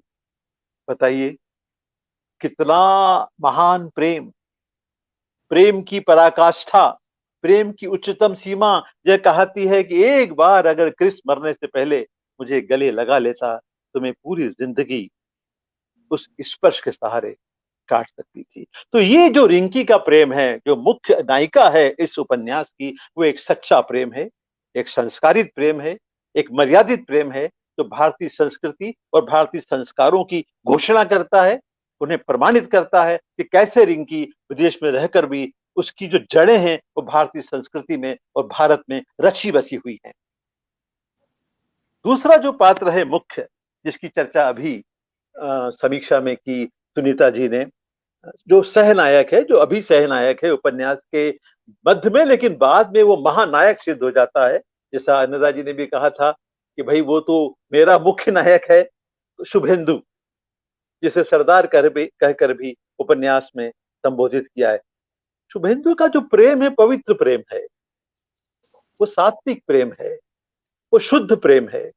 लेकिन शुभेंदु का जो प्रेम है वो उसके अपराध बोध से उत्पन्न होता है। जाने अनजाने में, भूल से, गलती से उसकी गैंग के लोग रिंकी को बंबई से अपहरण करके लाते हैं। अपहरण किसी और युवती का करना था, लेकिन भूल से वो रिंकी का अपहरण करने आते हैं। वो रिंकी जो न्यूयॉर्क से अपने पति क्रिस की तलाश में बंबई आती है, भारत आती है। तो वो जो प्रेम अपराध बोध से उत्पन्न होता है, सरदार को यानी शुभेंदु को प्रायश्चित होता है। और जब वो रिंकी की त्रासदी को, रिंकी के दुख को, रिंकी की व्यथा को सुनता है तो उसके मन में संवेदनाएं उत्पन्न होती हैं, सहानुभूति उत्पन्न होती है, रिंकी के प्रति करुणा का भाव जागृत होता है, दया का भाव जागृत होता है। तो शुभेंदु का जो प्रेम है वो अपराध बोध से शुरू होता है, प्रायश्चित तक जाता है, संवेदनाओं में बदलता है, सहानुभूति में बदलता है और करुणा और दया में बदलते हुए फिर वो प्रेम का रूप धारण करता है। इतनी यात्रा करना पड़ती है शुभेंदु के प्रेम को। कितना ध्यान रखता है रिंकी का, वो अपना मकान रिंकी को रहने के लिए दे देता है, उसकी सुख सुविधाओं का कितनी चिंता करता है, उसके लिए स्कूल की व्यवस्था करता है ताकि उसका समय पास हो जाए, वो व्यस्त रहे। व्यस्त रहेगी तो हो सकता है कि क्रिस की याद कुछ समय के लिए खो जाए। हालांकि क्रिस उसकी आत्मा में बसा है, क्रिस की याद वो खो नहीं सकती। और उसके लिए स्कूल की व्यवस्था करता है जिसमें ग्रामीण लड़कियों और महिलाओं को पढ़ाती है और संतोष प्राप्त करती है। और फिर वो क्रिस की खोज की गारंटी लेता है कि मैं आपके पति क्रिस को खोज में मैं मदद करूंगा। उसके मन बहलाव के लिए, उसके मूड के परिवर्तन के लिए वो कश्मीर की यात्रा पर भी जाता है उनको लेके, जहाँ की मैंने जो घटनाएं बताई जिसमें रिंकी को संकोच भी होता है, लेकिन वो फिर भी कश्मीर की यात्रा करती है। इसके बाद वो अमेरिका की यात्रा भी करता है और अंत में क्रिस के मृत्यु के बाद जब वो ये कहता है, शुभेंदु, पति पत्नी का टैग लगाने से क्या होता है, मत करो मुझसे विवाह, मत मानो अंतिम पैराग्राफ, उस पत्र के अंतिम पैराग्राफ में जो अंतिम इच्छा व्यक्त की है क्रिस ने कि मेरी आत्मा को तभी शांति मिलेगी जब शुभेंदु और रिंकी का विवाह संपन्न हो जाएगा। वो कहता है कि पति पत्नी का टैग लगाने से क्या होता है, हमारे संबंध वैसे ही रहेंगे, वैसे ही शुद्ध रहेंगे, वैसे ही पवित्र रहेंगे, वैसे ही सात्विक रहेंगे। वो प्रेम करता है लेकिन प्रेम को वो व्यक्त नहीं कर पाता। किसी ने कहा था कि यदि प्रेम का उत्तर प्रेम से नहीं मिलता, यदि प्रेम का उत्तर प्रेम से नहीं मिलता तो वो प्रेम प्रेमी के पास वापस लौट आता है। तो उसके दो प्रभाव होते हैं। जब नकारात्मक प्रभाव होता है तो प्रेमी हिंसक हो जाता है, निर्मम हो जाता है, जैसा कि हमारी फिल्मों में बताया जाता है। और जब उसका सकारात्मक प्रभाव होता है तो उस प्रेमी के हृदय में कोमलता उत्पन्न होती है, पवित्रता उत्पन्न होती है। तो जब शुभेंदु का प्रेम वापस लौटता है शुभेंदु के पास तो उसका हृदय कोमल होता है, पवित्र होता है और वो और भी करुणा और भी दया कहानी की, इस कथा की, उपन्यास की जो मुख्य नायिका है रिंकी के प्रति रखने लगता है। तो ये दूसरा प्रेम का रूप व्यक्त होता है शुभेंदु के माध्यम से। तीसरा रूप जो मुझे लगता है इस उपन्यास के माध्यम से व्यक्त हुआ है, प्रकट हुआ है, वो इस उपन्यास के मुख्य पात्र, मुख्य कहेंगे क्योंकि मुख्य नायिका से उसका विवाह है, वो नायक है, वो है क्रिस। उस प्रेम को हम समर्पित प्रेम कह सकते हैं। आगे जाकर मैं कोशिश करता हूं कि कैसे कृष्ण का वो प्रेम एक दिव्य प्रेम बन जाता है, एक अलौकिक प्रेम बन जाता है। प्रेम के बारे में कहा जाता है प्रेम त्याग की परीक्षा है। बलिदान मांगता है प्रेम, बलिदान ही प्रेम की कसौटी है। तो इन दोनों वाक्यों पर प्रेम त्याग की परीक्षा है, बलिदान मांगता है प्रेम, कृष्ण का आचरण, कृष्ण का व्यक्तित्व, इन दोनों प्रेम की परिभाषाओं पर खरा उतरता है। जब अंडरवर्ल्ड के साथ संबंध होने के बाद जब उसे पता लगता है कि कैंसर की आखिरी स्टेज में है, तो वो अपनी अपनी पत्नी को दुखी नहीं करना चाहता, वो अपनी पत्नी पर, अपने परिवार पर बोझ नहीं बनना चाहता है। हम प्रेम किसे कहते हैं? हम जब किसी का माइक शायद फिर चालू हो गया है, किसी का हम प्रेम कैसे कहेंगे जब हम किसी और व्यक्ति के दुख से दुखी हो जाते हैं, हम में संवेदना उत्पन्न होती है, सहानुभूति उत्पन्न होती है, तो वो प्रेम में परिवर्तित हो जाती है। रिंकी को क्रिस भी दुखी नहीं करना चाहता, वो रिंकी पर बोझ नहीं बनना चाहता था, इसीलिए कैंसर की जब लास्ट स्टेज आती है तो वो लापता हो जाता है, उसकी कोई सूचना किसी को नहीं मिलती। यहाँ तक कि जेल में एक बार जब शुभेंदु जाता है तब वो रिंकी के चित्र को पहचानने से भी इनकार कर देता है। तब उसका नाम मुस्तफा होता है और वो कहता है कि मैं नहीं जानता चित्र में आप जिसे मेरी पत्नी कह रहे हैं, मैं नहीं पहचानता। रिंकी की फोटो को पहचानने से मना कर देता है। और क्रिस का जो अंतिम पत्र है, एक फिल्म बनी थी आखिरी खत, मैं तो भूल गया उसकी क्या आखिरी खत की क्या विषय वस्तु रही होगी। वो जो आखिरी खत है क्रिस का, वो तो उसको महानायक बना देता है। आप जब उपन्यास को खरीदेंगे, उपन्यास को पढ़ेंगे, जैसा अभी सुनीता जी ने कहा, यदि आपको प्रेम से प्रेम है तो आप प्रेम से इस उपन्यास को पूरा पढ़ डालिए। जब आप प्रेम से प्रेम को समर्पित इस उपन्यास को पूरा पढ़ेंगे तब आपको पता लगेगा कि वो अंतिम पत्र कैसे क्रिस को दिव्य और अलौकिक प्रेमी के रूप में स्थापित कर देता है। और उसका वो अंतिम पैराग्राफ जिसका जिक्र सुनीता जी ने भी किया, मैंने अभी किया, एक बार फिर कर देता हूं, वो अंतिम पैराग्राफ जिसमें वो कहता है, मेरी आत्मा को तभी शांति प्राप्त होगी जब मेरी ये अंतिम इच्छा पूरी होगी।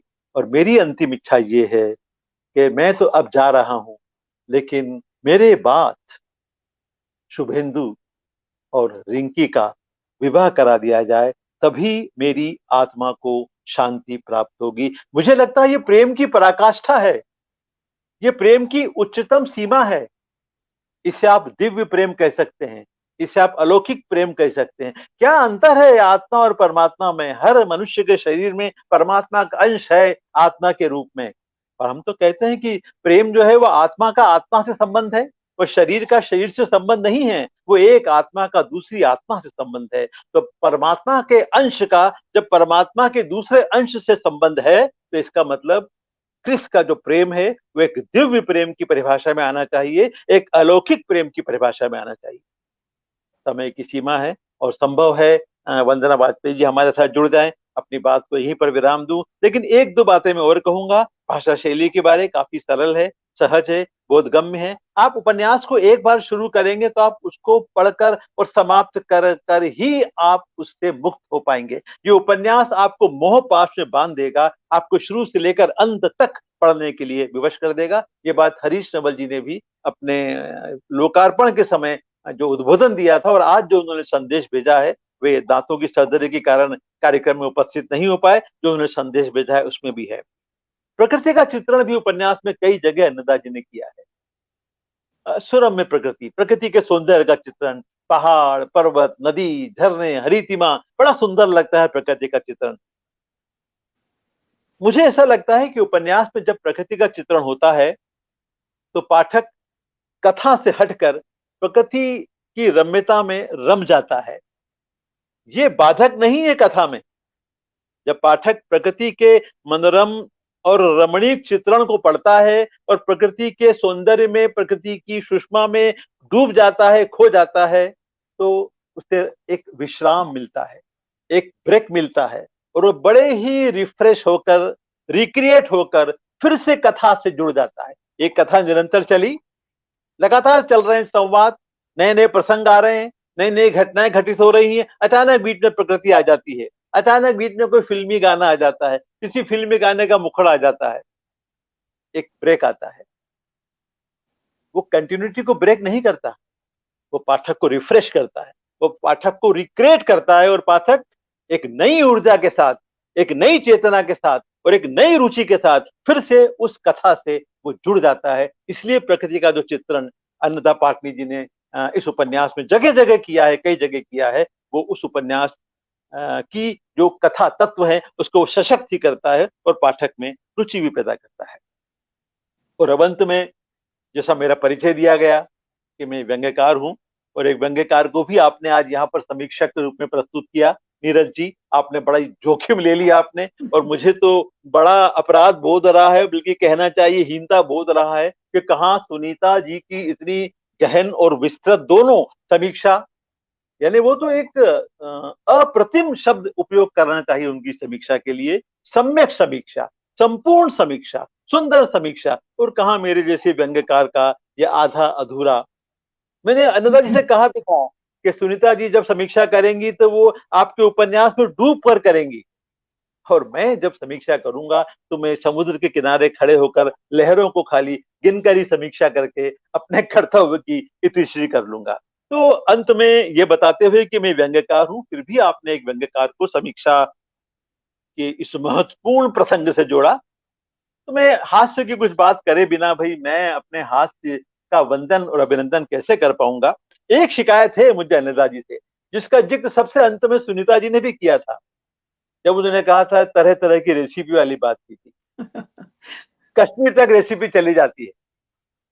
मुझे अन्नदा जी से यह शिकायत है कि आपके पात्र इतने भूखे क्यों हैं, खासकर रिंकी जो मुख्य नायिका है, हर दूसरे पक्ष में कुछ न कुछ खाती नजर आती है। वो आपको अपनी नायिका की फिटनेस के बारे में, आपको नायिका की फिटनेस के बारे में सोचना था। आजकल डाइटिंग का युग है, लेकिन उपन्यास के हर दूसरे पृष्ठ पर आपकी नायिका कुछ न कुछ खाती नजर आती है। कभी ब्रेकफास्ट ले रही है, तो कभी लंच ले रही है, तो कभी डिनर रही है। हालांकि वो कश्मीर जाती है तो वहां भी कहवा भी लेती हो, तरह तरह के वो पकवान और ऐसे ऐसे पकवान। मुझे तो कई बार ऐसा लगा कि उपन्यास का वाचन करते करते मुझे खुद भूख लगने लग गई और मैंने उपन्यास बंद करना पड़ा और मैंने कुछ खाया।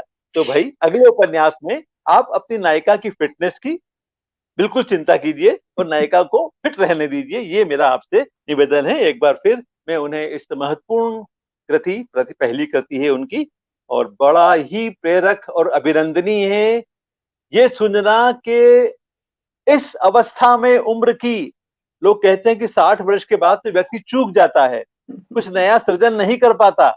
मैं उम्र की घोषणा नहीं करूंगा अन्नदा जी की, वो तो उपन्यास के पीछे प्रकाशित है, आप चाहें तो उपन्यास के पीछे आप कवर पेज पर देख सकते हैं। लेकिन इतना जरूर कहूंगा कि उम्र के इस पड़ाव में भी आकर निरंतर सर्जन करना और उपन्यास तक लिख डालना, उपन्यास तो बड़े ही धैर्य के, संयम के और अध्ययन की मांग करता है। मैं खुद नहीं लिख पाया, 5 व्यंग संग्रह और 6 गुरबाणी पर केंद्रित पुस्तकों को लिखने के बाद भी मैं उपन्यास लिखने का धैर्य, संयम अभी तक नहीं जुटा पाया, और आपने उम्र के इस पड़ाव पर भी आकर इतना महत्वपूर्ण उपन्यास लिखा है, उसके लिए मैं आपको बधाई देता हूं और नीरज शर्मा जी को साधुवाद देता हूं इस उपन्यास के प्रकाशन के लिए, और आभार भी व्यक्त करता हूं कि आपने एक अपात्र को सुपात्रों के बीच चर्चा करने के लिए आमंत्रित किया। धन्यवाद, बहुत बहुत धन्यवाद।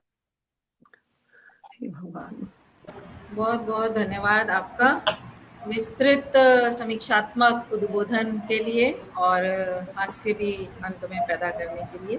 चूंकि समय हमारे पास बहुत कम है, हम 16 मिनट ऊपर जा चुके हैं अपने निर्धारित समय से, तो मैं एक बार दोबारा से वंदना वाजपेयी जी को आमंत्रित करना चाहूंगी। वो देखें अपना वक्तव्य रख पा रही हैं कि नहीं, एक बार फिर से आइए वंदना जी।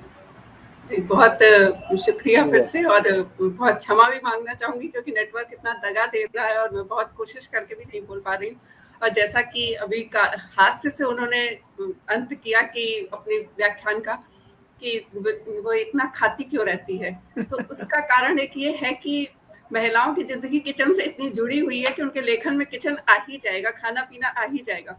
और दूसरा जो कह रहे हैं फिटनेस का जमाना है, तो उसमें मुझे अपना व्यंग्य याद आ रहा है जो कहीं प्रकाशित हुआ था, याद नहीं आ रहा है। मैंने भी करी डाई ईटिंग, तो डाइटिंग का डाई ईटिंग हो जाता है कई बार, क्योंकि इंसान जब डाइटिंग करना चाहता है फिट रहने के लिए, तो कुछ लोग कहते हैं अरे एक से कुछ नहीं होगा, और वो एक कुछ नहीं होते हुए बहुत कुछ हो जाता है। तो खैर अब उपन्यास पे आते हैं इस मूड को बदलते हुए। तो ये उपन्यास जैसा कि सभी लोग कह चुके हैं और कह चुके होंगे, क्योंकि कुछ कुछ बीच में मैं सुन पा रही थी, कुछ नहीं सुन पा रही थी, कि एक आध्यात्मिक प्रेम कहानी है। आध्यात्मिक इसलिए क्योंकि ये भारतीय संस्कृति में रची बसी है, और ऐसा प्रेम आज के जमाने में लाना एक तरह से जोखिम भी था, जहां हम हर तरीके से ऐसा प्रेम देख रहे हैं कि जो बिल्कुल हार्मोन चढ़ते उतरते वाला प्रेम की अब यही परिभाषा हो गई।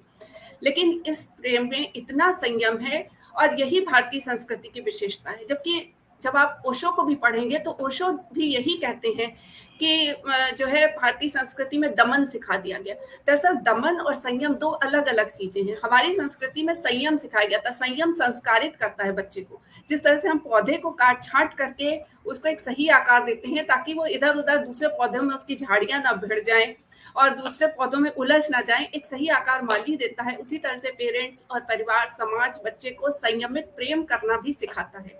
और ये एक सशक्त नायक नायिका की भी वो है। मन चल जाना, मन का क्या है, समोसे खाने का मन हो रहा है, मन का थोड़ी देर कहीं और जाने का मन हो रहा है। तो ये जो आध्यात्मिकता का पुट इसमें है, वो उस भारतीय संस्कृति के संयमित जीवन के मूल दर्शन को दिखाता है।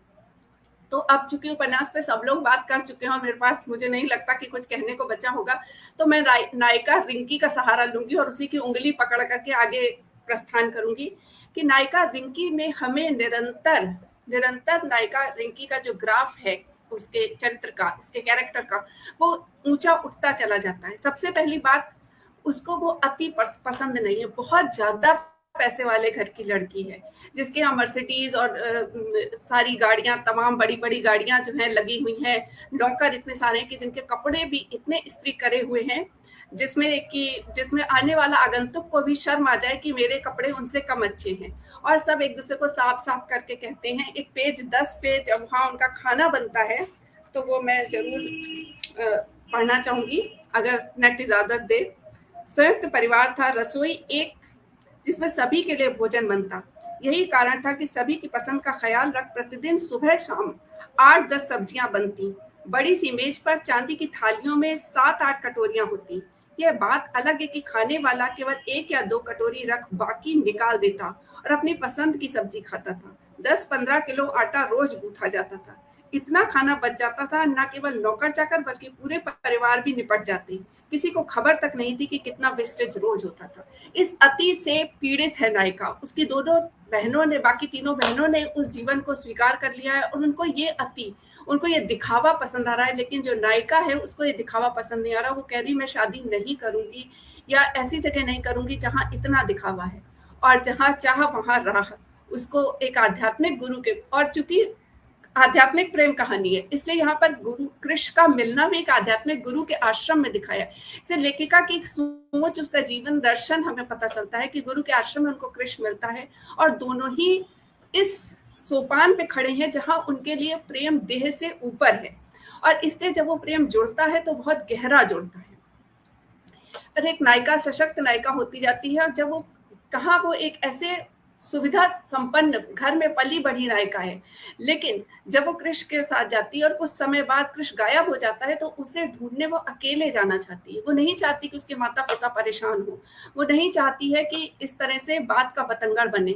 वो इतनी हिम्मत कर लेती है और जब उसका किडनैप होता है तब भी वो हिम्मत करे रहती है, क्योंकि उसको लगता है कि उसका प्रेम उसको वो हिम्मत दे रहा है, तो वो हिम्मत करे रहती है। और जब सरदार को वो पहले तो नहीं जानती है कि उसका किडनैप कैसे हुआ, लेकिन वो उसकी जो स्ट्रॉन्ग एक लड़की की तरह से वो उभर करके चरित्र उसका सामने आता है और वो डरती नहीं है उन परिस्थितियों में। वो उसको बहुत ऊंचाई पर ले जाता है। फिर सरदार जब शुभेंद्रु बनता है और शुभेंद्रु उसको सपने में बताता भी है, सपना वो सुन भी लेती है नींद में बड़बड़ाते हुए भी, तब भी उसका मन शुभेंद्रु को मित्र से ऊपर नहीं मान पाता है। और यहीं पर मुझे कृष्ण की गोपियां याद आ जाती हैं, ऊधो मन न भये 10-20।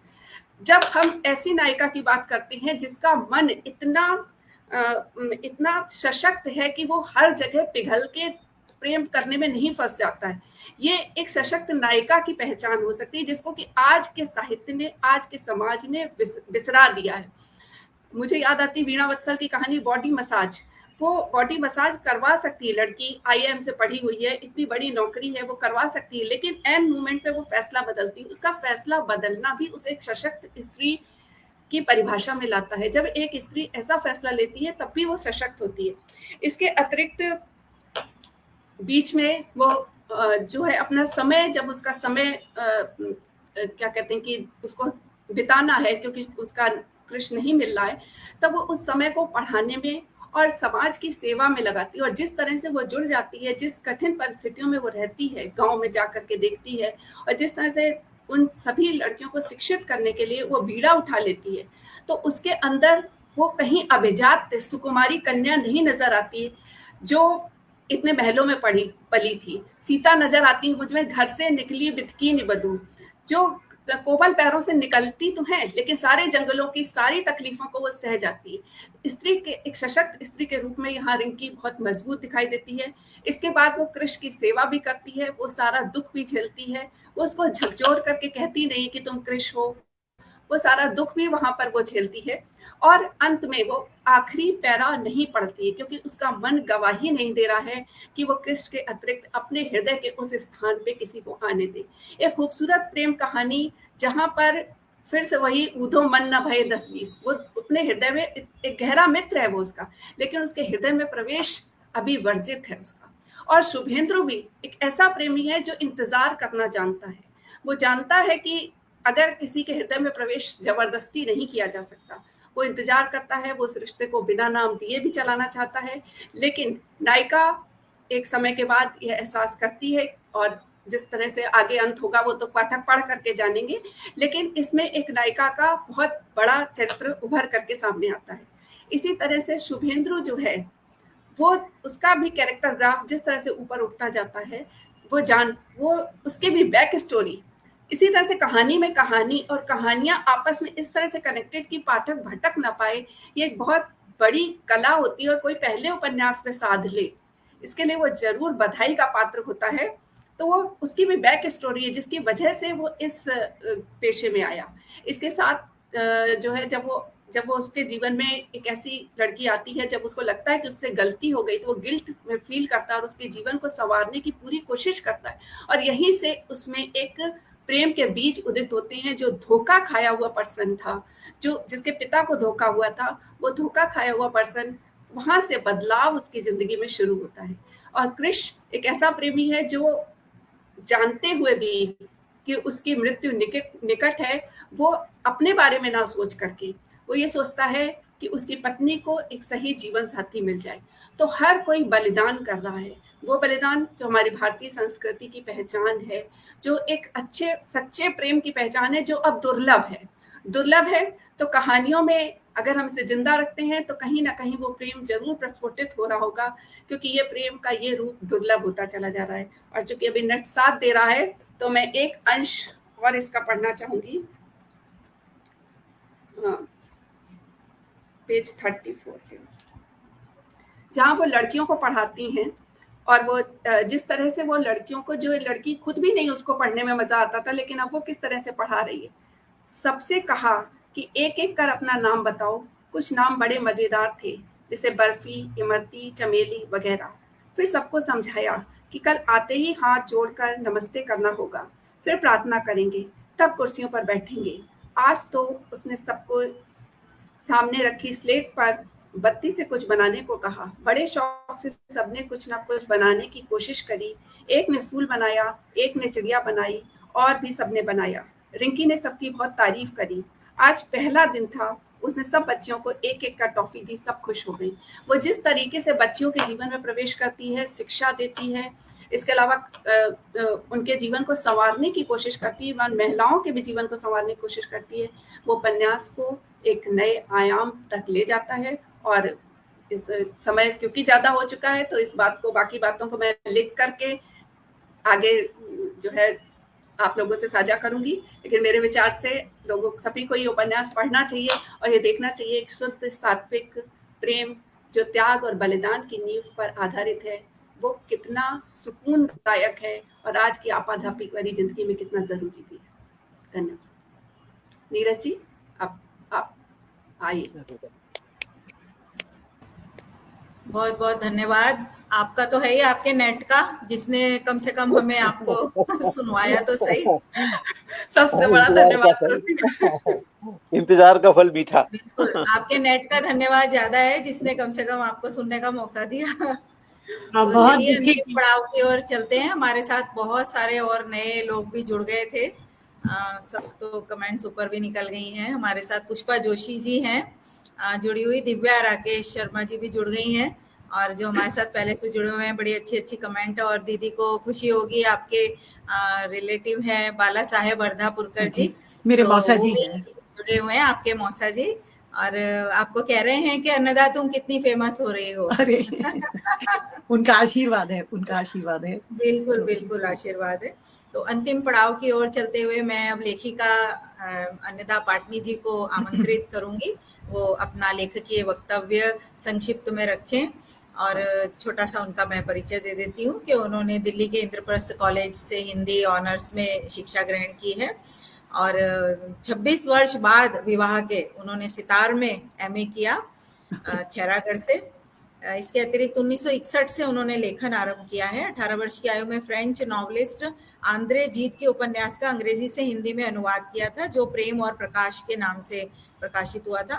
उनके पिताजी श्रद्धेय पद्मश्री यशपाल जैन जी को समर्पित अंतर्दृष्टि तथा पूर्णाहुति पुस्तकों का भी उन्होंने प्रकाशन करवाया। अंतर्दृष्टि का लोकार्पण महामहिम उपराष्ट्रपति आदरणीय भैरव सिंह शेखावत जी के कर कमलों से हुआ, और पूर्णाहुति का लोकार्पण डॉक्टर वेद प्रताप वैदिक सुलभ इंटरनेशनल के संस्थापक डॉक्टर विंदेश्वर पाठक और हिमांशु जोशी जी द्वारा किया गया। 1998 में दक्षिण अमेरिका में सूरीनाम में तुलसीदास जी की 500वीं जन्म शताब्दी के उपलक्ष्य में आयोजित समारोह में आपने व्याख्यान दिया, और ये पहला आपका उपन्यास है तेरे लिए। तो मैं आपको सादर आमंत्रित करती हूँ कि आप अपनी रचना प्रक्रिया के बारे में 2 शब्द कहें। स्वागत है। बहुत बहुत धन्यवाद नीरज। आप सब लोग मेरी मनस्थिति का अनुमान लगा सकते हैं। जिस तरह से आप लोगों ने समीक्षा की है, मैं तो अभिभूत हूँ, और मैं ये सोचने पर विवश हो रही हूँ कि ये उपन्यास मैंने लिखा है क्या, जिस पर इस प्रकार की समीक्षा, और वो भी बड़े बड़े विद्वज्जनों ने की है। तो मेरे लिए तो ये बहुत बहुत ही भावुक देखा जाए। मेरे आँख में कई बार नमी आई आप लोगों की समीक्षा सुनकर। और हमारी नीरज, आत्मीय नीरज, जिन्होंने मुझे प्रथम सबसे पहली बार अपने लाइव पर बुलाया था, और डॉक्टर सुनीता, जो मुझे जानती भी नहीं थी, उन्होंने मुझसे कहा था कि अन्नदा जी आप अपना एक वीडियो बनाइए और रोज उसको फेसबुक पर डालिए। मैंने किया भी ऐसा। तो मुझे इतना उत्साह मेरा बढ़ाने के लिए, मुझे इतनी प्रेरणा देने के लिए मैं नीरज जी की और सुनीता की बहुत बहुत आभारी हूँ। और मुझे इस तरह की एक अनुभूति हो रही है जैसे एक नव प्रसूता के नवजात शिशु के होने पर आत्मीयजन और परिजन आकर के बहुत अपनी आशीष और दुलार लुटाते हैं, कहते हैं बहुत प्यारा है, बहुत क्यूट है। हम लोग सब इतना उसको अपने आशीषों से उसके ऊपर बौछार कर देते हैं। तो कुछ मुझे बिल्कुल वही फीलिंग हुई है। और सचमुच में ये मेरा तेरे लिए उपन्यास जो है वो मेरे लिए नवजात शिशु ही है। तो थोड़ा सा मैं बस बताऊंगी क्योंकि समय बहुत हो गया है, और आप लोगों ने इतनी अच्छी समीक्षा की है कि मैं सोचती हूँ कि काश मैं भी अपने उपन्यास को इस दृष्टि से देख पाती जिस दृष्टि से आप लोगों ने देखा है। तो ये तो आप लोगों का बड़प्पन है, आप लोगों के बौद्धिक स्तर का, आप लोगों के चीज़ों को समझने देखने का ग्राह्य करने का सूक्ष्म दृष्टि है आपकी, उसके लिए बहुत बहुत आभार।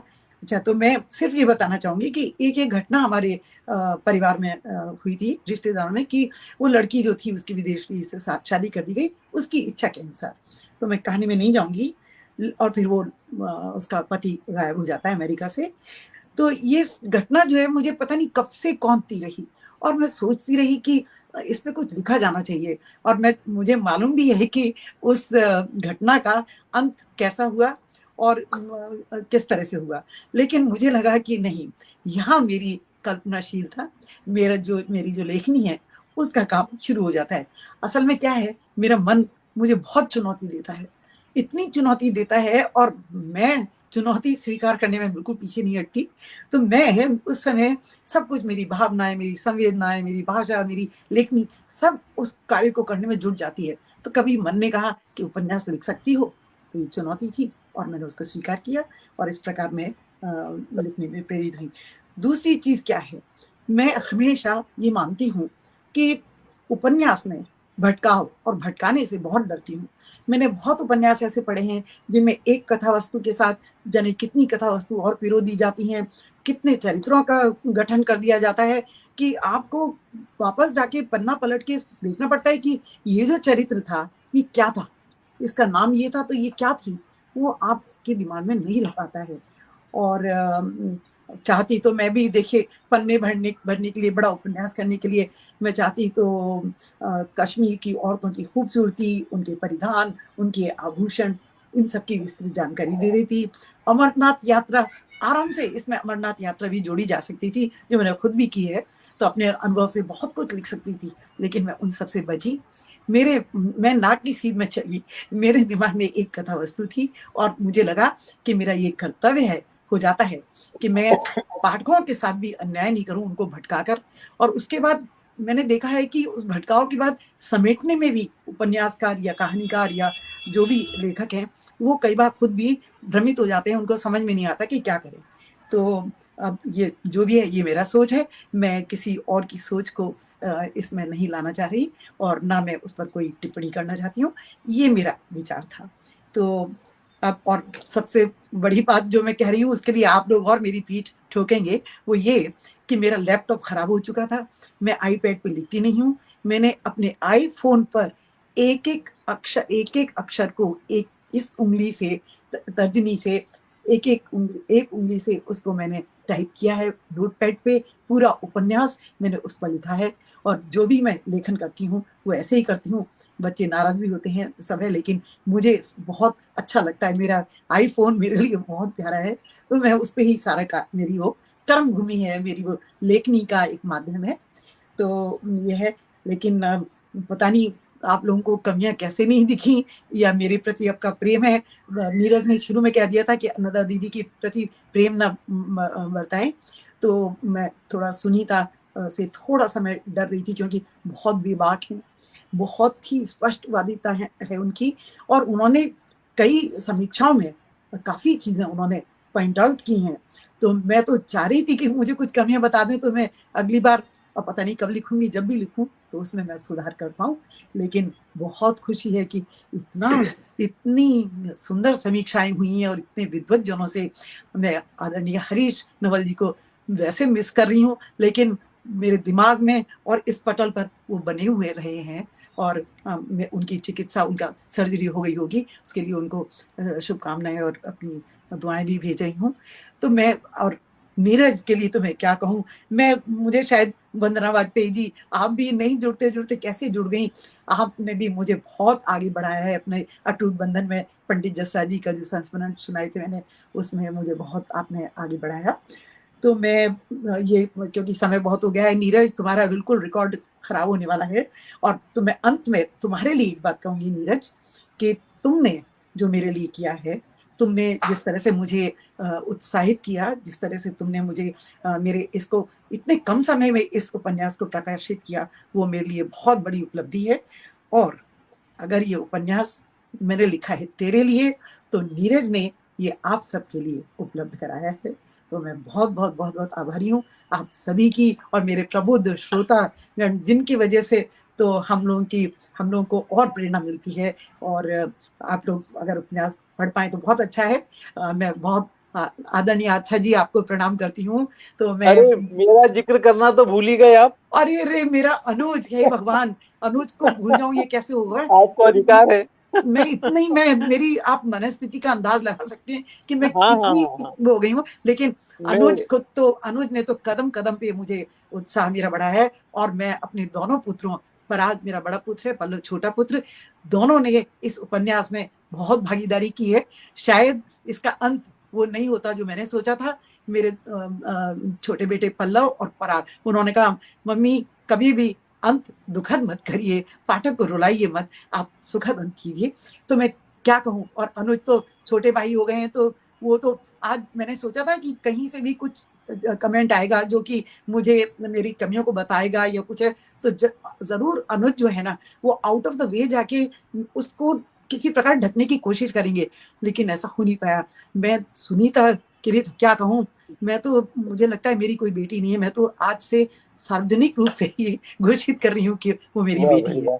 तो मैं क्या कहूँ, बहुत बहुत अभिभूत हूँ, बहुत भावुक हूँ। नीरज, मैं क्या, मुझे तुमने आज ये अवसर दिया है, मैं तो पता नहीं इस बारे में क्या कहूँ, मेरा मन बहुत बहुत भावुक है। और आप सबको बहुत बहुत धन्यवाद। नीरज, आप कुछ अगर कहना चाहें तो कहिए, मैं इससे आगे कुछ नहीं कह सकूंगी। नीरज जी से पहले मैं कुछ कहना चाहती हूँ। जहाँ तक कमियों का सवाल, तो मैंने अपनी पहली लाइन में कह दिया था कि आज विमोचन है, हम विवेचना विश्लेषण नहीं करेंगे, बल्कि उपन्यास में क्या खास है सिर्फ वही कहूंगी। कोई बात नहीं सुनीता, बाद में मुझे लिखकर बता देना तुम, बाद में चुपचाप बता दीजिएगा। हाँ, कोई बात नहीं, बाद में मुझे बता देना। तो मैं बहुत बहुत धन्यवाद आपका दीदी। और फेसबुक पे आपको एक बेटी भी अब मिल गई है। मैं तो हुई पहले से, अब सुनीता जी भी आपको मिल गई है, अनुज आपको मिले ही हुए हैं, और बहुत सारे ऐसे रिश्ते हमारे बन गए हैं जो इतने बिना मिले एक दूसरे से भी बहुत आत्मीय हैं। तो आपका बहुत बहुत धन्यवाद। और साथ ही सबसे पहले मैं आदरणीय सूर्यबाला दीदी का बहुत बहुत धन्यवाद करती हूँ। देखिए, बहुत महत्वपूर्ण शुभकामना संदेश भेजा। आदरणीय हरीश नवल जी का बहुत बहुत धन्यवाद कि वो आने वाले थे लेकिन वो नहीं आ पाए। उनके स्वास्थ्य के लिए भी हमारी ओर से बहुत बहुत शुभकामनाएं, और उनके जो उन्होंने संदेश भेजा है उसके लिए उनका तहे दिल से शुक्रिया। साथ ही डॉक्टर पुलकेंद्र जी ने बहुत अच्छी विस्तृत समीक्षा की है पुस्तक की, बल्कि मैं कहूंगी कि पूरी कहानी ही आपने बता दी है हमारे दर्शकों को, तो उसके लिए भी आपका बहुत बहुत धन्यवाद। मैं एक बात और कहना चाहूंगी नीरज, मैं एक बात और जोड़ना चाहूंगी। जैसा कि मैंने कहा कि शायद मेरी मनस्थिति पता नहीं क्या हो गई थी, बहुत सोचा भी था कि क्या क्या कहूंगी, वो नहीं कह पाई। लेकिन एक तो पुलकेंद्र जी से सचमुच मैं क्षमा मांग रही हूँ कि उनको मुझे बहुत पहले उनके बारे में कहना चाहिए था। और आदरणीय सूर्यबाला जी ने तो जो संदेश भेजा है वो मेरे लिए तो बहुत ही, वो आपने पहले ही बोल दिया था ना, संदेश के बाद ही आपने बोल दिया था। हाँ जी, बहुत बहुत आभारी हूँ। तो सुनीता जी का बहुत बहुत धन्यवाद। आपकी समीक्षा का तो कहना ही क्या, आप बहुआयामी समीक्षा करती ही हैं। वंदना जी का बहुत बहुत धन्यवाद, और वंदना जी के इंटरनेट का बहुत बहुत धन्यवाद कि आखिर उन्होंने सुन पाए। उद्बोधन था उनका, लेकिन हाँ, बहुत सारी व्यवधान के बाद आखिर में हम उनको पूरा अच्छी तरह सुन पाए। हो सकता है बहुत कुछ अभी रह भी गया हो जो वो कहना चाहती थी, लेकिन फिर भी काफी कुछ हम लोग सुन पाए। इस बीच मेरे पास पेशेंट भी आ गए थे और मैं डर रही थी कि मैं छोड़ के जाऊंगी और पुलकेंद्र जी का उद्बोधन पूरा हो गया और मैं यहाँ उपस्थित नहीं हुई तो क्या होगा। तो लेकिन पुलकेंद्र जी ने थोड़ा लंबा खींचा और मैं अपना काम करके आ गई। टेलीपैथी का मामला है। मुझे लगा जब वंदना जी नहीं जुड़ पा रही तो मैंने उस समय का पूरा दुरुपयोग किया। नहीं बिल्कुल सदुपयोग नहीं किया। हमारे सभी दर्शकों का बहुत बहुत शुक्रिया जो शुरुआत से अब तक हमारे साथ बने हुए हैं और जो समय निकाल के हमारी आज इस चर्चा में हमारे साथ जुड़े हैं, उनका बहुत बहुत शुक्रिया। और उम्मीद है कि आगे भी इसी तरह चर्चाओं में वे हमारे साथ भाग लेते रहेंगे। तो आज इस उपन्यास के लोकार्पण के साथ हम इस कार्यक्रम को यहाँ विराम देते हैं और अगली बार फिर एक नई पुस्तक के साथ लोकार्पण और चर्चा लेकर हम फिर उपस्थित होंगे वनिका के मंच पर। तब तक आप सभी का बहुत बहुत धन्यवाद। नमस्कार।